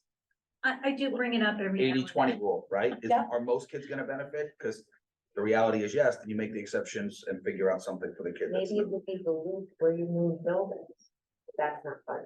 No, nobody's moving across. Don't say But that out loud. there's already Sounds been like our teacher movement conversation too, today. right? We had teachers move this year, from last year to this year. There's Yeah. teachers that are in different buildings, Yeah. 22, With our 23, and then 23, 24. And think- teachers. Thinking about a teacher, you teach it the first year, and as you're teaching, you think about, oh, this is how I want to change it for Right. next That's year. true. And then it just keeps getting better, but then next year, I'm not doing that, I have to start all over with something new. So if we are keeping them in something for a while, they can master and perfect it and learn every year, how can I do this better for the following year? Does any model cause us to have teachers move grades more frequently? No. No? I don't know. The role is always interesting and sometimes you're surprised, you know. We took a lot of kids in last year in kindergarten after we started. They were starting to panic that they were hitting max and that wasn't the anticipation. So I mean, you could look at it. Do you want to pay, I mean, do you want to make a decision based on that, the No. role factor? I'm Or you asking. want to I know what think it looks there's a- like? I think there's a multitude, I don't think I wanna make a decision. On a well, maybe one item. But that have different weights, but I think the reality is it's important to explore what all of them are, and the point of the conversation is not to say, well. I'm not getting hung up on one or another, but it would be irresponsible not to ask the question and understand the impact that they all have. And then make a decision, Yeah. synthesizing the data. It's hard, the tricky part comes, and it exists right now at Furnace Woods. So there's a disparity between the fourth grade and the fifth grade. Yeah, or small, right? Right, so now you have to say to yourself, next year when that grade rolls up, Mhm. those teachers have to go down. Yeah. Mhm. So it's a forced loop. Reverse. But is that more prevalent if you, so now you take, is that more prevalent if you take Plan B or Plan C? Does that situation get exacerbated because now you have, you could doing that to build? If you look at the size of the grade and look at what the school houses and watch that grade roll through, the closer they are together, the less likely you are to have that wild swing back. It's more dependent upon So- the actual enrollment. So if the schools are similar in size, you have that less of the case, but if the schools are very different in size, then that. If the grade. No, it's the grade. Someone may have to move a building, someone may, and it's all based on seniority and this and. I becomes would a huge say process. after this fifth grade, which is small, then they kind of level off. And they're close enough together. Fifth grade. Fourth grade this year. Did I Fourth. say the wrong thing? Yeah, I think you said fifth, but that's Fourth okay. grade is a small grade, so that will be a disruptor all the way through middle school. Behind them, the grades coming up are fairly consistent within maybe 10 children of each other. Yes. So it doesn't swing wildly anymore. That's just one little oddity that. I mean, next year in Furnace Actually, Woods, if we were, kindergarten's the same size as fourth grade now. So only 2 and 3 are similar, and then there's 20 fewer kids in first grade than there are in 2 and 3 now. Right? Is this enrollment accurate? So the So- kindergarten is super small, like the fourth grade is currently, they're the same size. yes. Yeah. So your biggest class right now is in So you're gonna fifth have grade. this, you're gonna have this problem now. So it's gonna be cyclical, honestly. It's Yeah, gonna be a it's sign gonna of keep you. going Then like you're this. gonna be steady for 2 years, then you'll reduce for 2 years. Yeah. Right. But the good thing with the banding is like when we had over the summer, when 3, 4, and 5 were. The classes were too large, and we didn't want to keep them that way, we could just add another section and. Yeah, instead of, if you want 3 different buildings, then you would Correct, have to add. and that was one of the advantages that we talked about even a million years ago when we were first discussing this. We always were in a situation where one kid coming pushed into over. a school could Oh, I push you over. My son did 26. Yeah. What, Fourth and fifth grade, 26 in fourth and fifth grade. There was no room, let's add a section, you know, like it wasn't. The fourth grade current class. How much growth has there been since they were in kindergarten in terms of how many I don't students know, have I think entered? there's a But has lot. there been, Find out. There's a loss in that there's a grade. lot. If you look back, there's a From loss. 2021 to 2023, fourth grade is down 43 students. Oh, there you go. Cause I If was you just go, looking if you to go see. back, if you go back to October of 21. Yeah, the fourth grade one was- It was That at was one. they came in at kindergarten. Could do most Did of the they come grades in that grow So at fourth grade. from some of the years, 'cause I'm just trying to see if the kindergarten class will grow potentially. I can't see. So your kindergarten in 21, Amelia, was 163. Your kindergarten now is 139. No.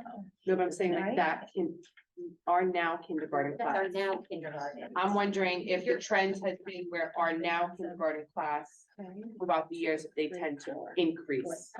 Plus 30 kids, wow. I think it really depends. Oh. I just So wanted to just see like follow the your trend. chart across. Yeah. Follow your charts across the back. Yeah. So if you look at the K in 21. But I have to go diagonally. Yes. Yes. Okay. Yeah, you gotta use that. Yes. So what is it now? No, one. So this is one. We're 23. No, this is June. Yeah. Okay. Oh, right. That's, So got them that's, doubled. right.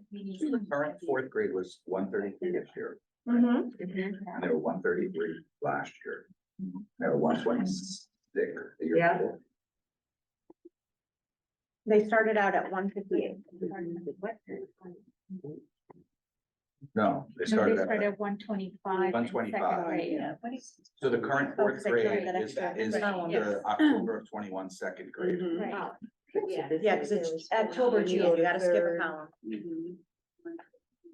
Just as a further business rule, we're looking at the live birth data because we couldn't revisit there was a 10-year enrollment projection that was done, I believe, in 2023.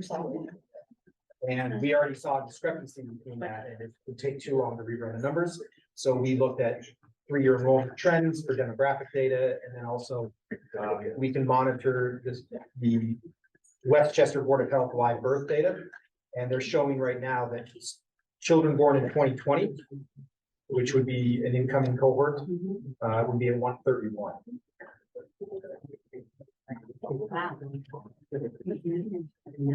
Now, that's within our school district boundaries, but it can't confirm all of it.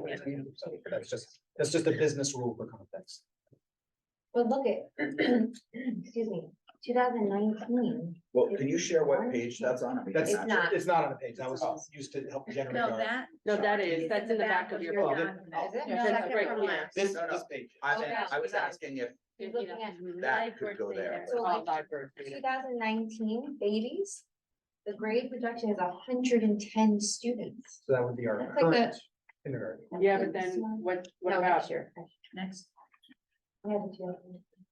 what about 2020 when you're library? 2020. 2020 live births is 131. Now, that's just demographic data, census Really data. picked from- up. Well, I hate twins. COVID. What about Okay. 2021? That's We don't We have. don't have the 21 We don't- two yet. That's what That's- I'm wondering. that- those two are That's gonna good be you very said I think it's gonna it's go back up. Is We there should- Seems like anything you're else that we anticipating. can eliminate? Yeah, Crazy. what do you guys think?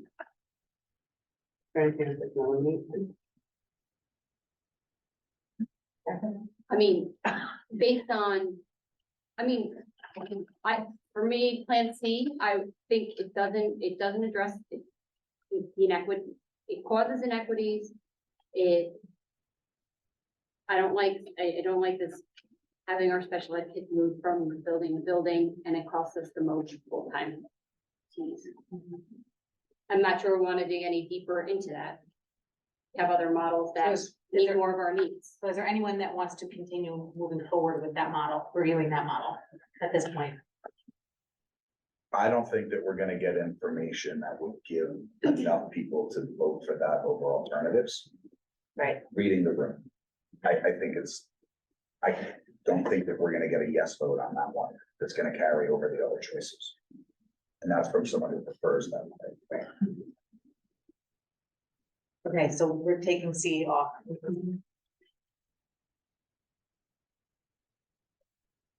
Okay.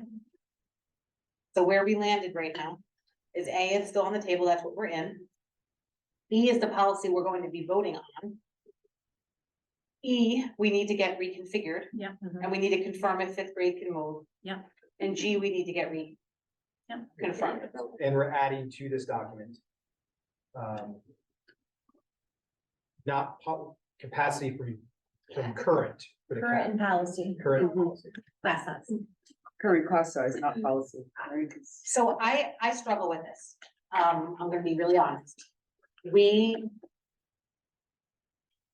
I'm not in it. I'm not experiencing this. I know what and I'm not talking from me. I'm talking from when the Princeton plan was voted on in the first place as a cost saving measure. The reason that you grade band students and put them all in the same place and have more streamlined. That everything more streamlined. And of course, we always wanna go and give them the smallest class size we can. But our policy is actually pretty low compared to our neighboring school districts. To begin with. I don't think it's unheard of to have 24, 25 fourth and fifth graders in a room. At any given time, so. This is me, I don't necessarily wanna build these out, assuming that we're going to add 3 more teachers again next year. 3rd grade, we were at cap. I just wanna know what it looks like. I understand That's that. it. Mike, what were you just gonna add if you don't? I saw you raise your hand and then. I was wondering if for context purposes, we would consider the fact that if we run these figures by policy, that allows us to consider sustainability of that particular configuration. Yeah, that is true. I also think that like, if we're trying to figure out, Your rule of thumb is good. It's add 1 more classroom per grade. I don't know, that might be too much. It's close.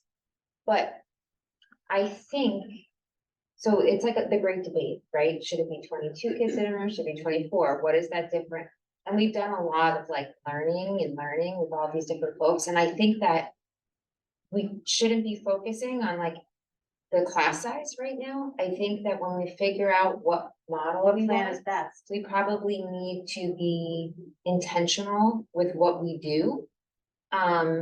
In terms of how the grades are set up, how they come together, how they go this way, how they do that way. Everything that we do needs to be intentional, and perhaps, you know, when we have the plan, it'll be easy to figure out what the classes should look like. I also think with that, bringing in specialists that can help That's what I us. was, I was about to say. You could bring a specialist to help us instead of having, you know, adding a staff member. There's specialists that can help us. We may decide, the suggestion might be that we may need more coaches, maybe we need more AIS. Maybe there's other opportunities to service our students instead of just going and adding a section. That's going to be better suited for those students. But they actually learn better, they don't just have. And They with get better outcomes. Yeah, Yeah, yeah, yeah. yeah. We've all read like 100 articles on classes should be this size, they should be no bigger than that size, you know, I think it'll be really important to We see did where think we land. today, in the I bill. heard one of you just say this, we did think in the group, you know, what would this look like in 2 years, in 3 years? But then we said, well, there's a lot of plans here, let's wait till they take a few off the table and then we'll dig a little deeper and show you out a little bit further.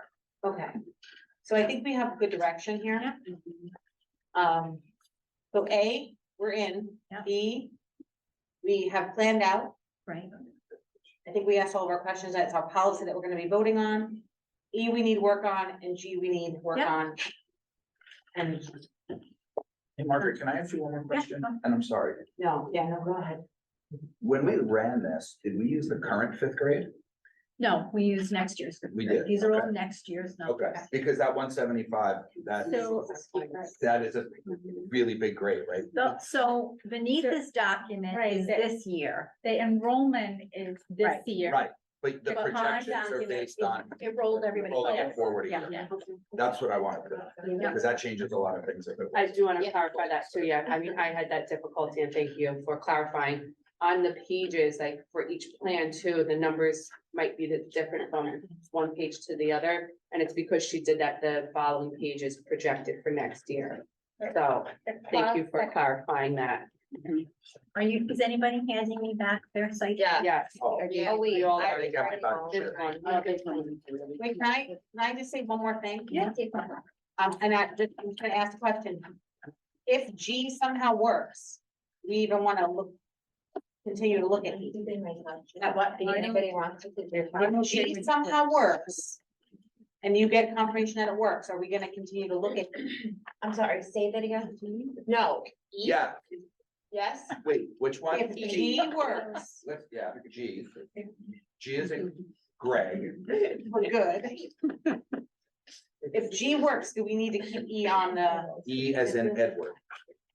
No, because it's the same plan. Yeah, making sure. she I'm doesn't trying to say help. E. Yes, you are. Yeah, no, I don't, I like I don't think so, because it's essentially the same thing, Yeah. it's just putting 5th up Yes, to the middle that's right. school. I'm okay with That should help you. Yeah, You I'm don't okay with getting rid of E. So if G works, right.